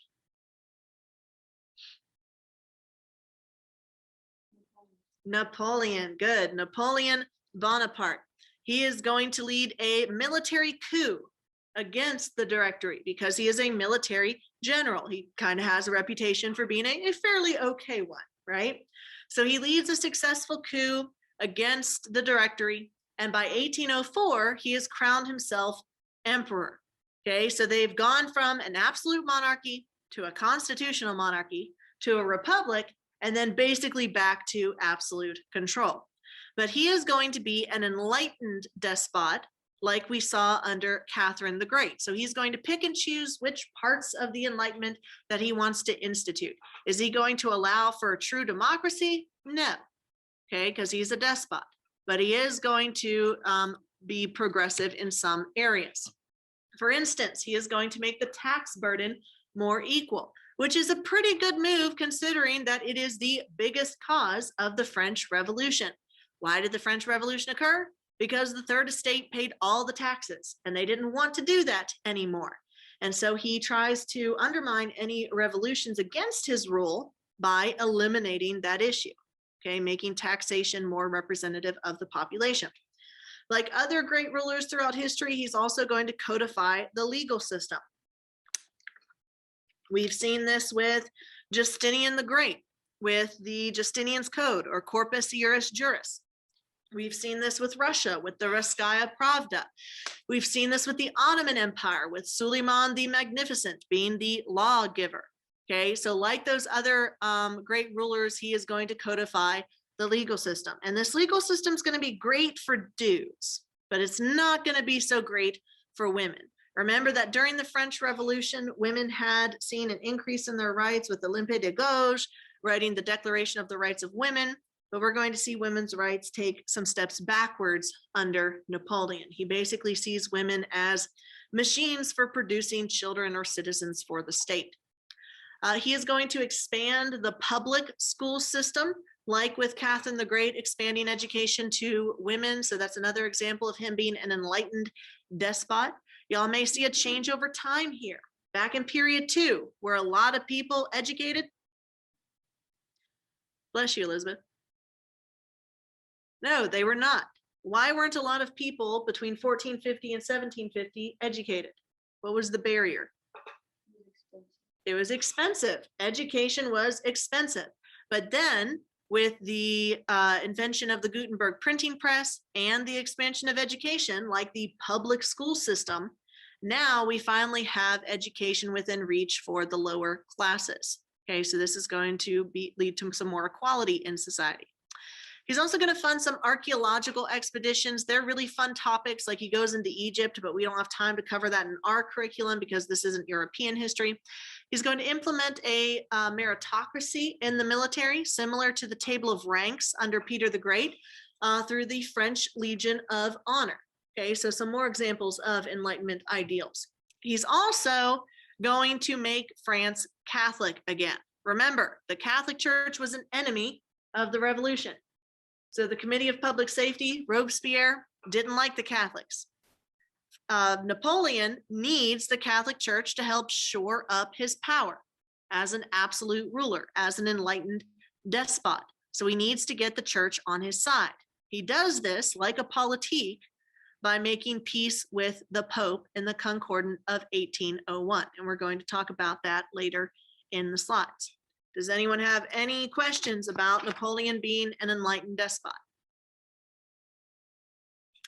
So when it came to women's rights, he was not very progressive. He's going to give men more power in society over women because he sees women's roles as basically producing more citizens for the empire. So this is going to be a big step back for women and a reinforcement of the patriarchy. When it comes to the reconciliation with the Catholic Church, he is going to compromise with them in order to use them to shore up his power. He is going to make Catholicism the official religion of France once again. However, he gets something out of it. He gets to appoint the clergy in France. This is similar to when Henry VIII was allowed to appoint clergy in the Catholic Church prior to breaking from the Catholic Church and creating the Anglican Church. So this is combining the church and the state, but it's giving more power to Napoleon because he can put people he wants into the church hierarchy rather than the Pope being able to pick who goes into the church hierarchy. So he gets to surround himself with yes men. So far, it looks like everything's going great for Napoleon. He leads a successful military coup. He crowns himself emperor, but he is going to run into some problems in that as he tries to conquer all of Europe, there are going to be some countries in Europe who don't want to be conquered. They do not like the fact that he is about to take over the entire continent. And remember, we don't fight wars over religion anymore. We fight wars over balance of power. Exactly right. Hey, who's that? Hey, Mason, what's up, You darling? mind if I just chill here? Yeah, no, that's fine. We're talking about Napoleon. Oh, Good stuff. dynamite? Yes, Napoleon Dynamite. I brought in a movie. So the balance of power is thrown out of whack by Napoleon. So this is going to lead to a coalition, an alliance of countries trying to take him down. Okay, so the problems that he had with his rule is that he made two critical mistakes in trying to dominate the world. If y'all are ever trying world domination, okay, first of all, remember me kindly. Okay, please don't throw me into a prison or something. And then second of all, there are two things you need to know in order to be successful. Number one, when trying to conquer the world, do not fight a two-front war. Why are two-front wars bad?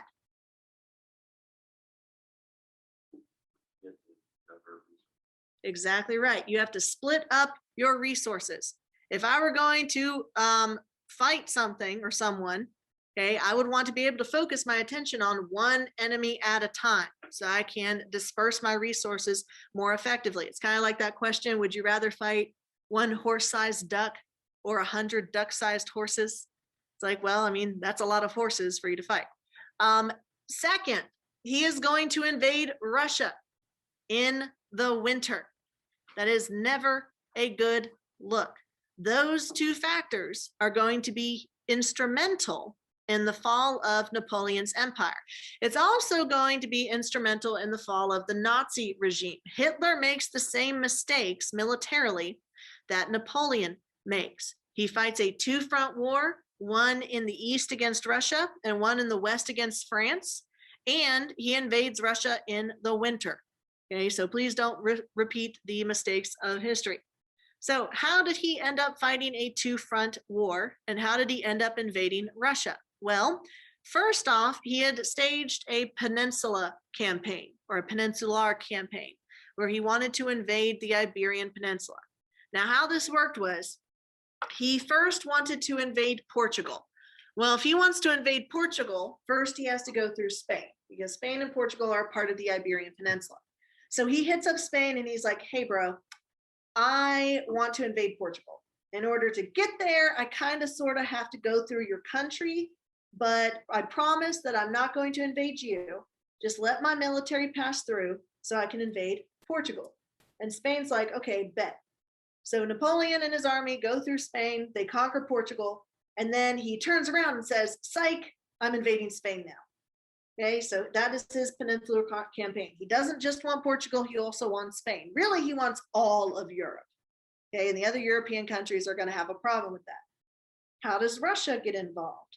Well, at the same time he's fighting his peninsular campaign, he had issued the continental system, which was his demand that no one in Europe, no one on the mainland, trade with Britain. He tried to enforce an embargo on Great Britain, an embargo meaning a banning of trade. Now, Russia couldn't stop trading with Britain. It would have hurt their economy too much. It would have been devastating. So they ignore Napoleon and continue to trade with Britain against his wishes. So he gets ticked off and he says, I'm gonna go kick their butts. So while he is fighting Spain, he is going to send his grand army east into Russia, thus starting a two-front war. Never a good idea. He also doesn't plan well for the war when it comes to supplies and provisions. So he's going to end up stranded, basically, in Russia without enough supplies to feed his army. This is going to be a devastating loss in 1812. Are we good on this slide? So to show how devastating that loss to Russia was, this is a map. Now I know it doesn't look like a map because you're like, where are the countries, right? But this is a map of the military movement and the size of the Grand Army, which was the French army. Starting over here in France, this yellow represents a lot of army, okay? Almost 500,000 people in that army. As they start marching east, however, we see this line begins to get skinnier and skinnier. Now, some of it's just they're leaving some troops behind to protect the supply line. Okay, so they can continue to receive provisions from France. But eventually they're going to come into conflict with Russian troops. Now, what they don't expect is the Russian army to keep retreating. Now, when Napoleon sees the Russian army retreating, what's his response going to be? Yeah, keep going, keep following them.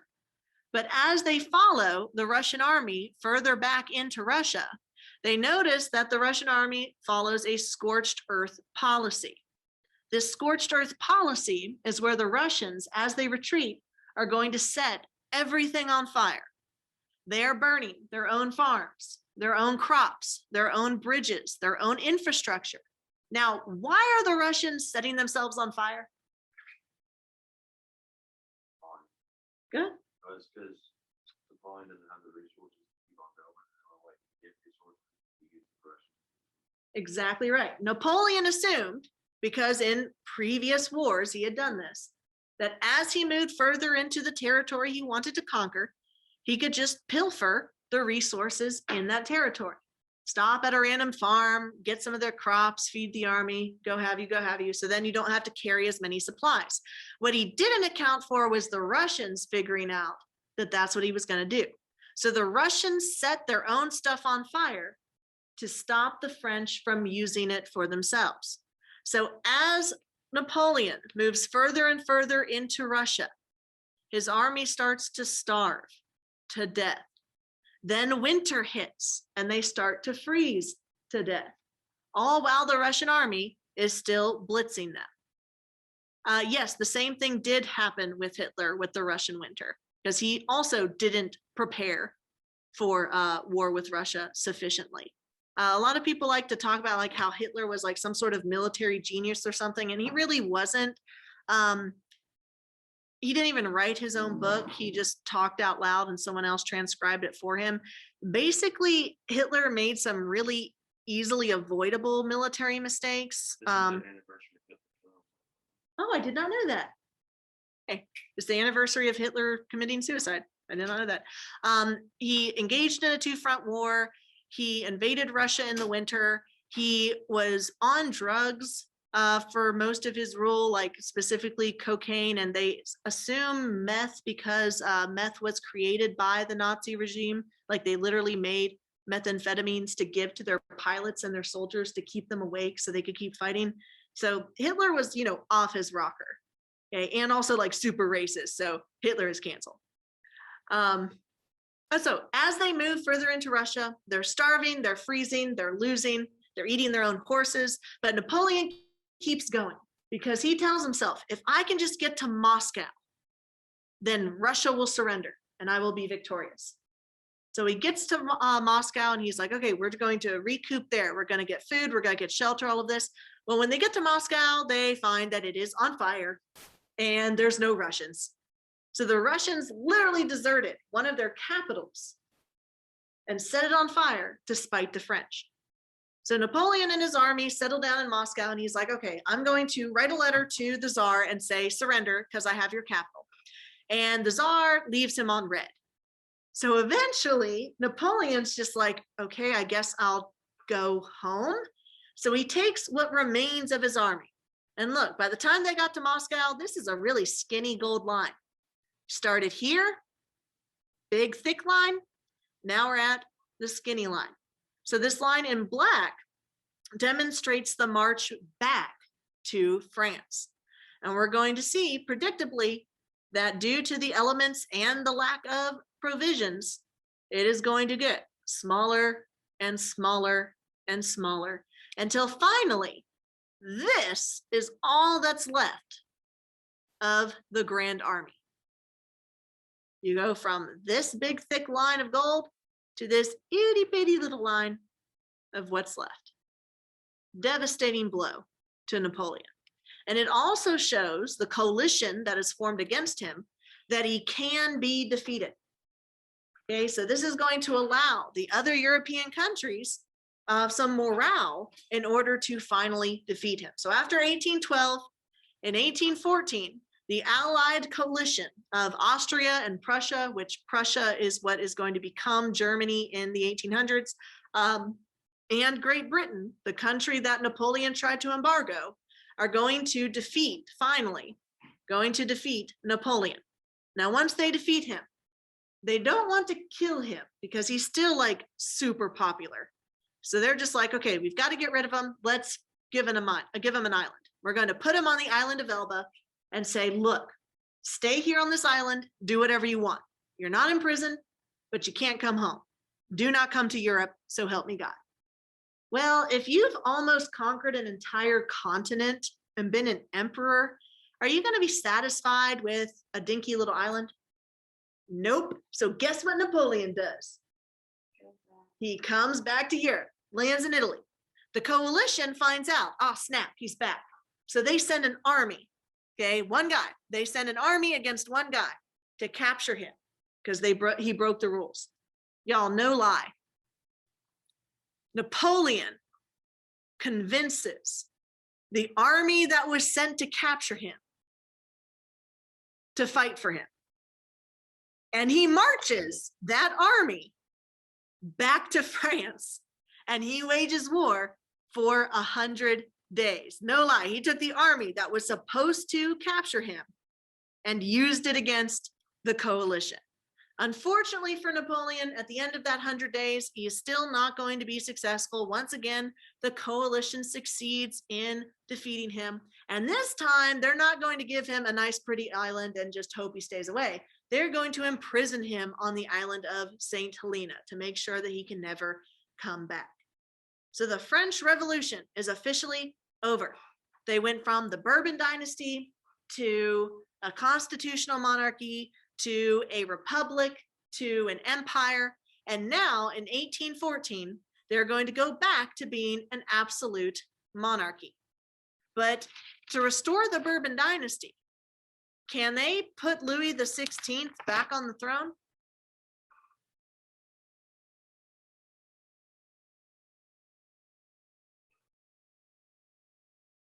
No, they can't. Why?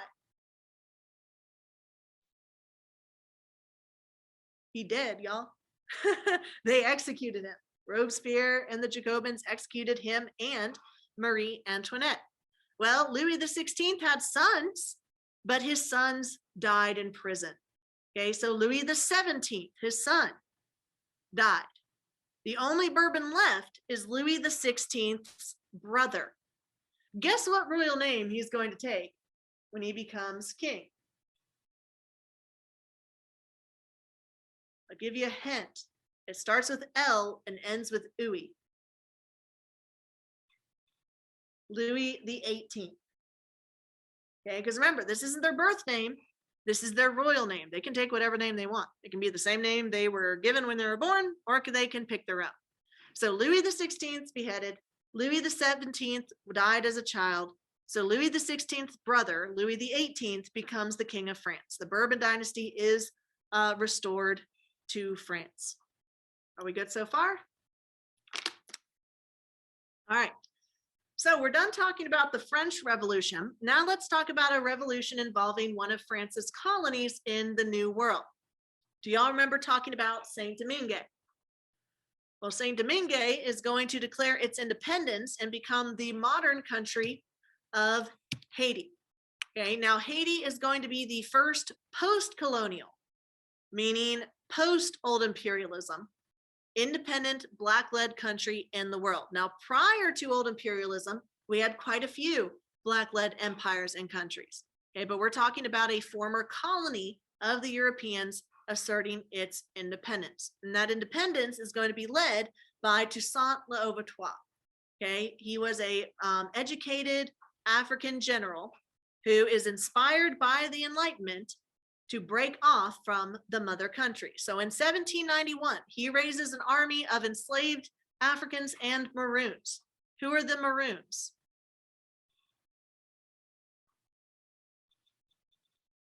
You know, remember the Maroon Wars led by Queen Nanny in Jamaica? Maroon was the name given for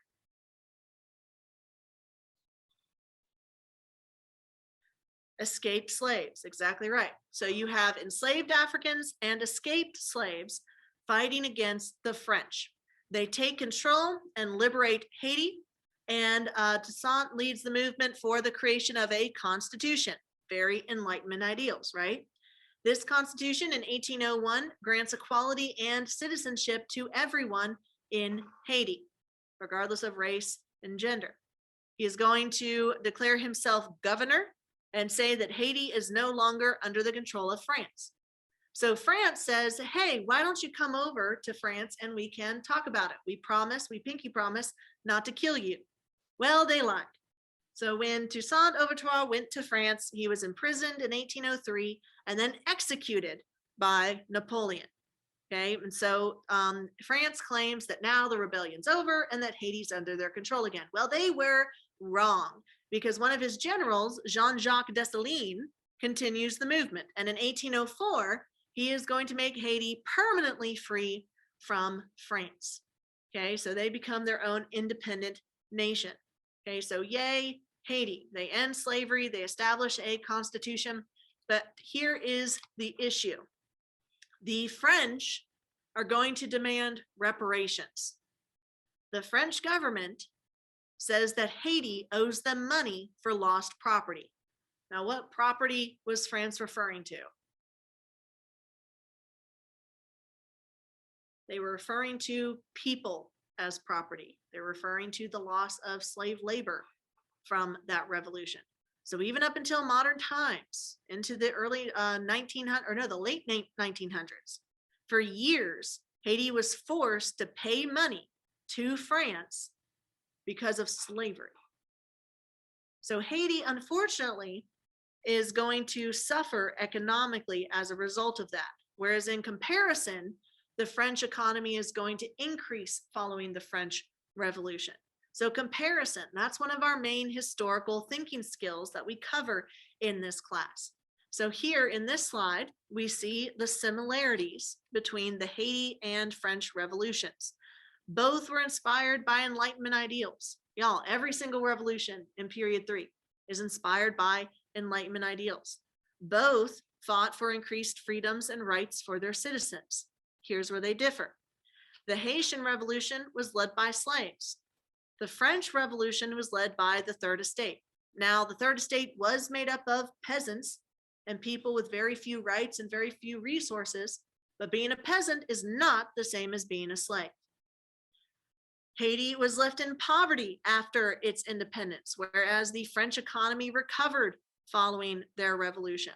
And Haiti was fighting against a mother country. They were trying to get rid of foreign control, whereas the French were fighting internal institutions like the absolute monarchy. They didn't have a mother country that they were trying to get out from under. They were trying to overthrow their own government and establish a new one. Does that make sense so far? Okay. I also have a video in the Schoology page covering the Haitian Revolution by John Green. For those of you taking the AP exam, I'd recommend watching that. Talked about the American Revolution, which influenced the French Revolution. And we also spoke about the Haitian Revolution. Now, what did all three of those revolutions have in common? What were they all inspired by? Good. They were all inspired by Enlightenment ideals. Hold on, let me read this comment.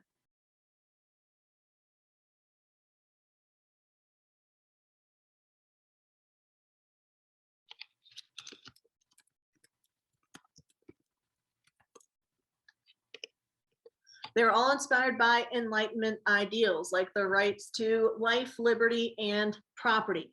Now, the American and the French revolutions were started over issues with taxation. The Haitian Revolution was started over slavery, okay? And so we're going to see that they may have different causes behind it, but they all have a similar root in the Enlightenment ideals as we moved away from absolute monarchies and towards laissez-faire capitalism in the economy. Okay, so with the Creole revolutions in Latin America, the reason that they're called the Creole revolutions is because the Creole class tended to lead these revolutions. Now, this doesn't mean that the revolutions were majority Creole. Okay, the members of the casta system, like the mestizos, made up the majority because they made up the majority of the population in terms of population. However, the Creoles had access to money and education.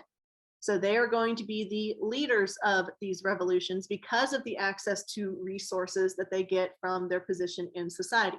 So as a recap of what that position is, we know that the casta system in the New World was based on a racial hierarchy. At the very top were the peninsulares. Who were the peninsulares?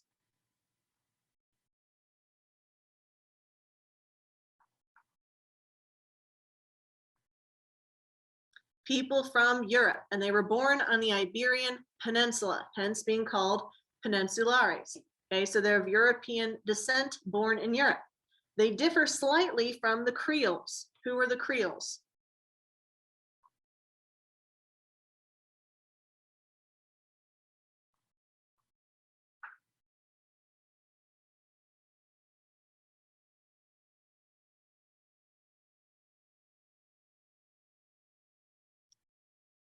What was their, good, Europeans born in the New World. So peninsulares are European, the Creoles are European. They're the same heritage. The only thing that differs is whether they were born in the Old World or the New World. So because they were born in the Old World, the peninsulares are going to have more influence in government. And that's going to tick off the Creoles because they're just like, hey, we're the same. We were just born in a different location. Okay, so the peninsulares are going to hold all of the cushy government jobs, and the Creoles are going to feel a certain kind of way about that. So that's part of the reason that the Creoles are going to lead these revolutions, so that they can increase their power and influence in the government. The mestizos, remember, were the mixed races of the indigenous and the Europeans. The mulattoes were of African descent and European descent, and the zombos were of African and Native American descent. And then you have the enslaved Native Americans and enslaved Africans at the bottom of that social hierarchy. Okay, so the castas are going to make up the majority of the population, but they don't have the resources to fund a revolution. Okay, they don't have access to education that gives them insight into the Enlightenment ideals that are spreading throughout Europe. Hence why the Creoles are going to take that leadership role. Okay, so some complaints or problems that the Creoles are going to have with Spain, or that people in the New World are generally going to have with Spain. Number one, Spain's mercantilist policies. Under these mercantilist policies, the New World colonies were supposed to grow raw materials like cash crops. Who could they sell those raw materials to?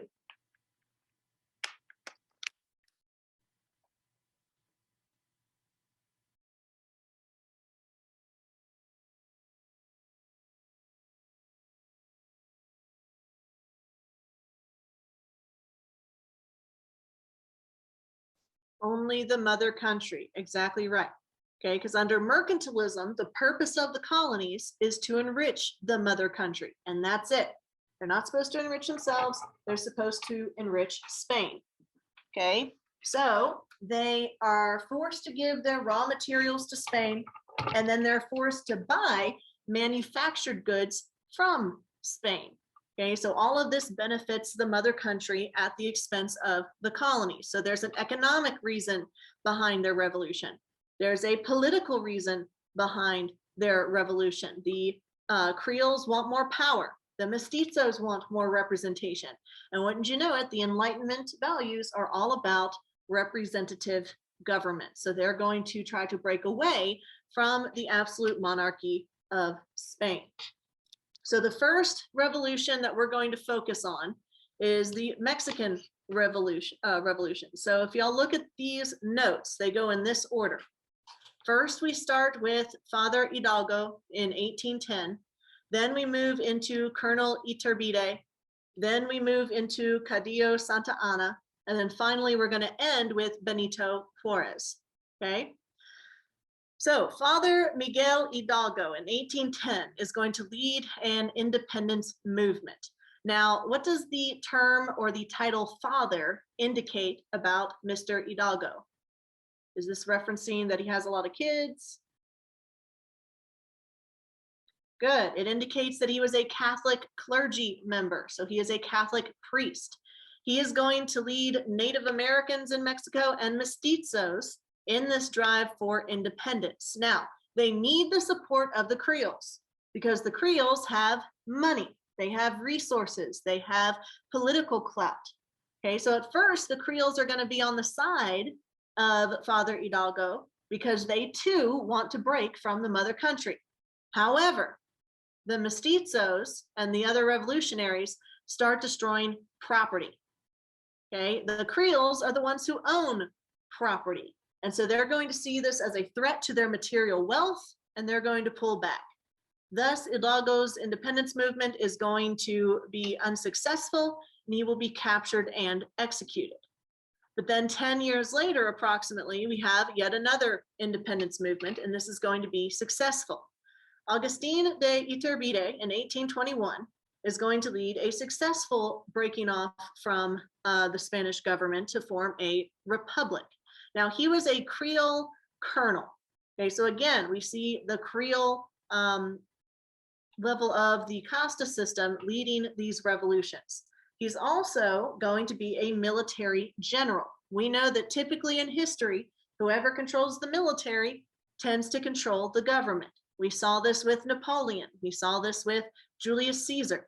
And so he is going to combine his forces, his military forces, the Mexican army, with the power of the Catholic Church. Those are some formidable sources of power.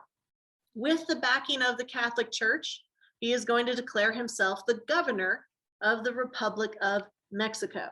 However, he is not going to rule for long because by 1824, General Antonio López de Santa Anna is going to overthrow Iturbide. Okay, so that's when we get the Republic of Mexico by 1824. There's going to be a constitution established in Mexico because remember, they're not moving from a king to another king.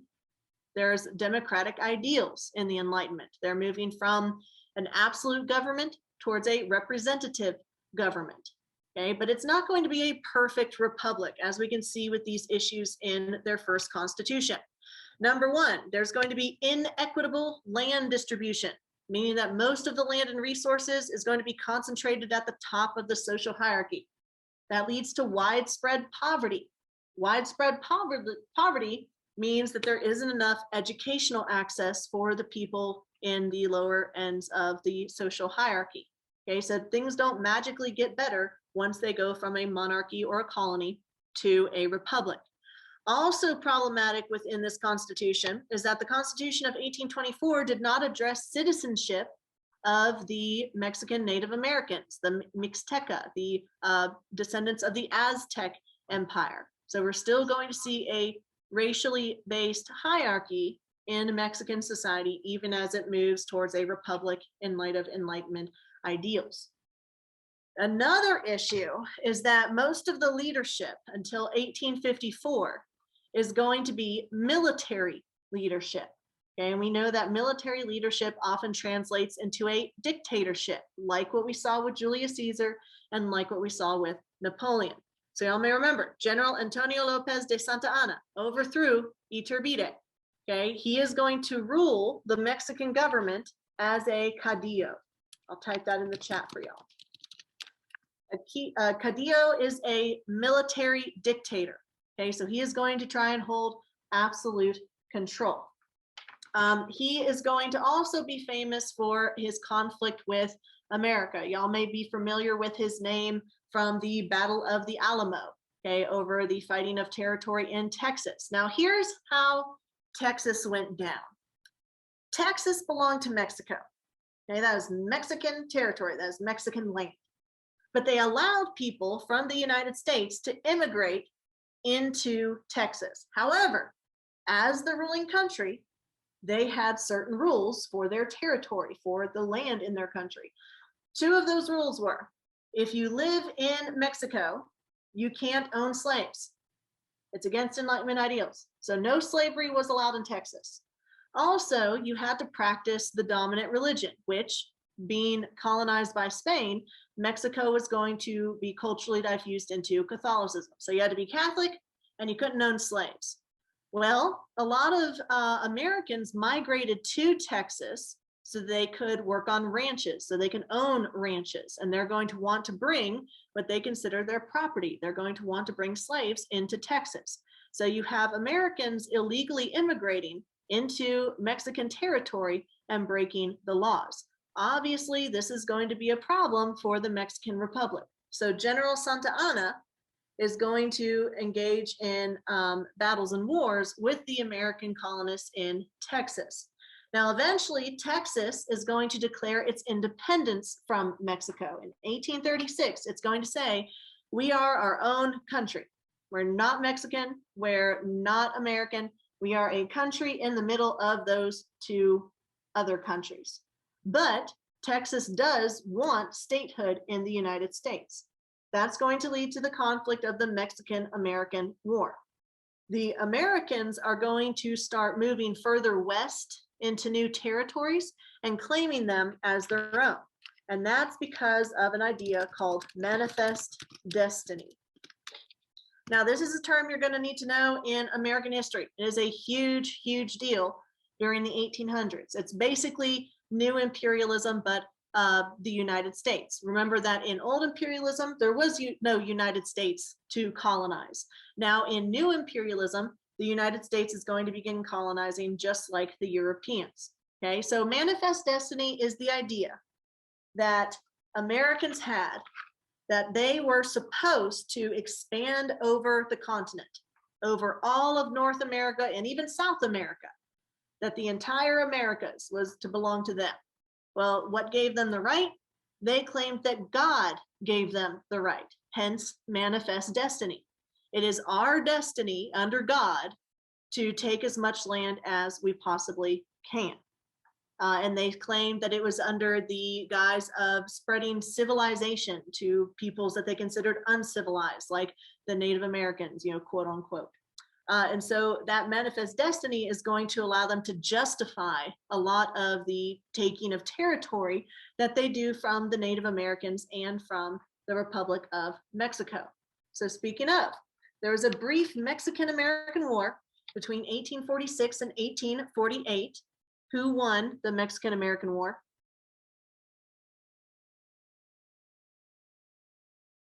America did. Okay, and to the victors go the spoils. And so America got a lot of territory that had formerly been land belonging to Mexico. So the United States takes California, Texas, Arizona, Colorado, Nevada, New Mexico, Utah, and Wyoming. Y'all, that is a ton of territory that was originally Mexican land. Okay, so all of that is gained under the idea of manifest destiny. So Mexico does shrink in size there. This is where we get the Battle of the Alamo. It all ties back to slavery in Texas and how it declares independence from Mexico. Okay. Now, after a series of caudillos ruling Mexico, we start seeing a change in that a man named Benito Juarez becomes president of Mexico. And he's going to be so popular that he's going to rule until his death in 1872. Now, Juarez was different from the other presidents of Mexico in that he wasn't a Creole and he wasn't a military dictator. Instead, he was a Native American lawyer. Okay, so he's going to be representing the castas and the people that are delegated to the lower end of the social hierarchy, rather than only representing the Creoles or the people higher up in the social hierarchy. And in that same vein, he's going to accomplish that by instituting La Reforma. One part of the La Reforma movement was to create a new constitution that better addresses these issues that were left unanswered in the Constitution of 1824. Within the La Reforma, in addition to that constitution, he is also going to limit the power of the church and the power of the military. So establishing more separation between church and state and making it so that military leaders can't just raise an army and then say, hey, I'm in charge now. So keeping Mexico as a democracy and as a republic, rather than letting it be ruled by one caudillo after another. Now, even as they move towards more independence and a more republic type of government, they're still going to have to deal with some external threats to their independence. Now, remember, the first European country to colonize Mexico was Spain, okay, dating all the way back to the fall of Tenochtitlan and the Aztec Empire. Now, however, they've kicked out Spain. So another European country is going to invade and try to take over. And that European country is France. So France comes in 1862 to take over Mexico. And they're going to be under the leadership of Napoleon III. This is different from Napoleon Bonaparte I, who we talked about with the French Revolution, okay? After Napoleon was exiled and died, they restored the Bourbon dynasty, but eventually the Bourbon dynasty is going to get overthrown again because France loves having revolutions. And this guy who claims to be related to Napoleon takes the throne, okay? Napoleon's son was somewhere in the middle, but he's not really important to the context of everything that we're talking about. So Napoleon III invades Mexico. He wants to expand his empire. He's going to send an Austrian archduke named Maximilian to Mexico to be installed as an emperor. So Mexico goes from being a republic to once again an empire under foreign control, this time under the French. However, Mexico is going to revolt and become independent once again. So this invasion started in 1862. It's going to end in 1867 when the French are finally kicked out of Mexico and Mexico is a republic once more. Does that make sense so far? Got a lot of information about Mexico, but remember, one thing that all of these revolutions have in common is Enlightenment ideals, life, liberty, and property. But that's not the only Latin American revolutions that we have to cover. Now, most of the countries that we talk about gaining independence are gaining independence from Spain. And that dates all the way back to the Treaty of Tordesillas in 1493. Remember, in the Treaty of Tordesillas, Spain got almost everything, and Portugal got a colony where? Brazil, exactly right. Okay, because they felt that their trade around Africa and into the Indian Ocean would be more profitable than anything they could find in the New World, which was a lost gamble on their end. Okay, so in addition to Mexico, we also see South America become independent from Spain. Okay, in the northern part of South America, yeah, I know that's confusing, Simón Bolívar is going to be the Creole leader who leads these independence movements. Again, focusing on how these revolutions were led by Creoles because they had access to resources. They had the money to fund a revolution and they had money to get educated enough to know about the Enlightenment. So he is going to be important in the independence movements of Gran Colombia or Venezuela, Colombia, Ecuador, and Peru. He is going to be influenced by the Haitian Revolution of 1804. Remember that the Haitian Revolution was inspired by Enlightenment ideals, and it also wanted to abolish slavery. So as a liberal, he is going to be pro-capitalism, meaning free markets, anti-mercantilism, and anti-slavery. Okay, so remember, when we say liberalism and conservatism, we're not looking in the small scope of American politics like Democrat or Republican. Okay, Simón Bolívar was a liberal who was pro-capitalism and anti-slavery. So he's going to be one of those Creole generals that's important in Latin America.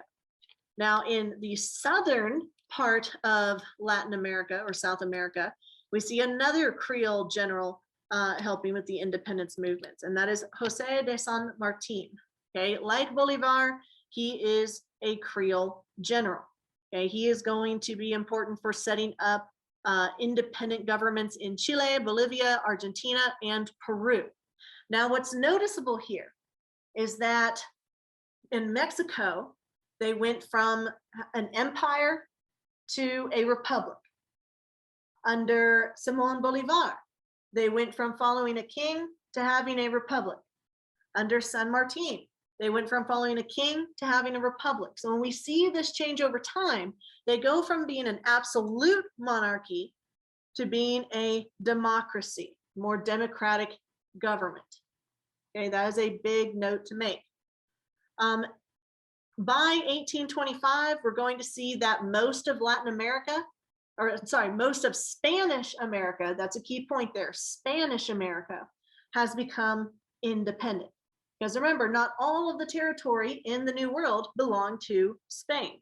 So by 1825, independence from the Empire of Spain, except for Cuba and Puerto Rico. They get that in 1898. And then the United States comes in under new imperialism and calls dibs on Puerto Rico. It's still a commonwealth today. It's been applying for statehood for a couple of decades now. People born in Puerto Rico are United States citizens, okay, but they don't get the same representation in Congress that people in the main states, the 50 states, get.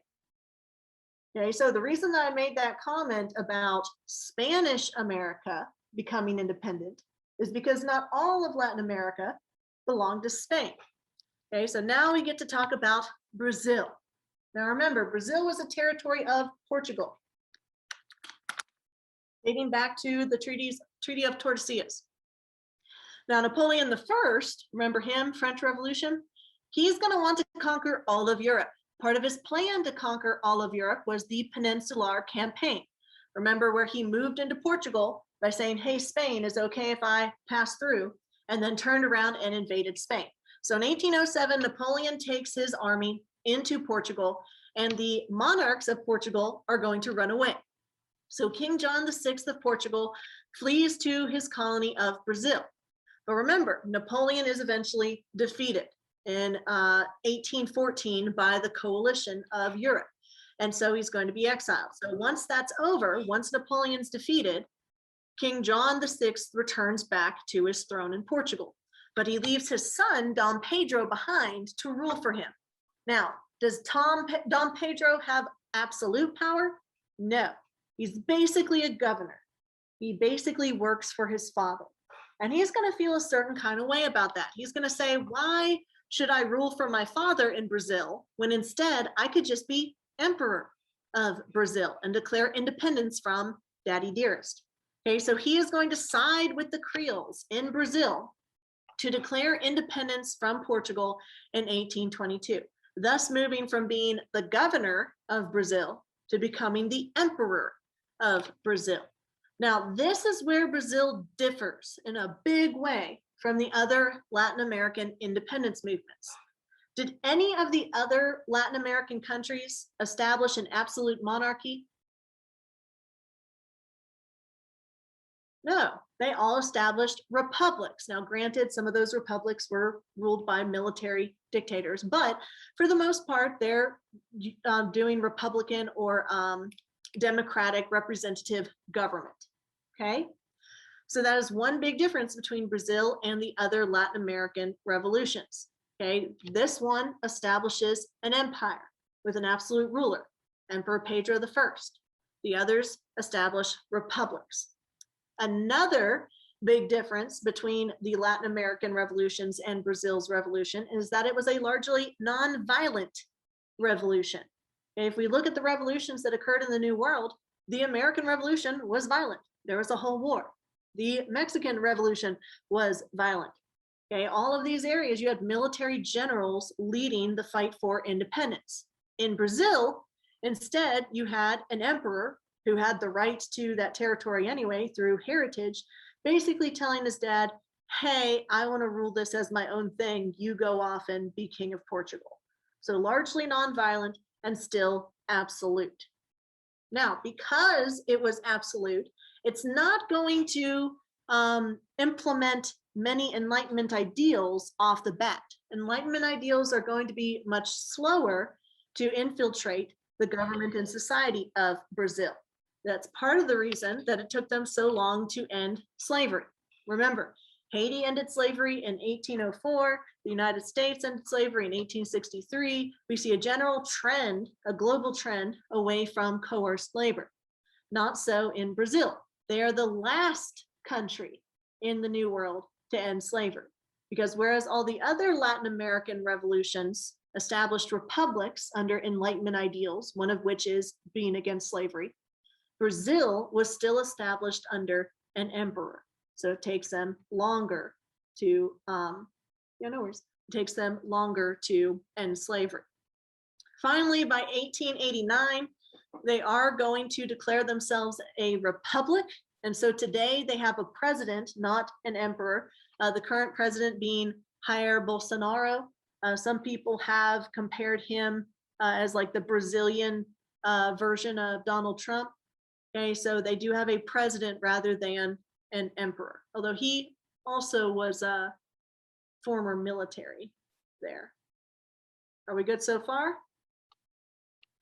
Now, within the lecture series, I've posted a video by John Green for y'all to review if you're taking the AP exam. Yes, someone in the chat said, could you please go over what prevented Brazil from becoming a republic? Because one of the distinctions, one of the things that makes them different from, say, Mexico or Bolivia or Peru, is that in the other Latin American revolutions, they established republics. Okay, they went pro-Enlightenment, democratic ideals.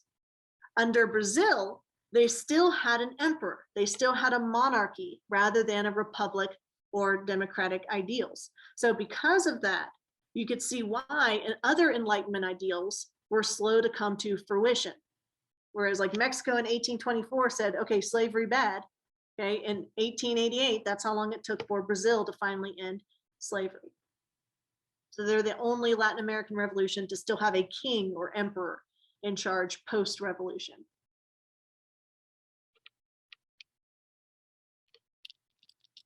All right, then we have officially ended with the Enlightenment, nationalism, and revolutions.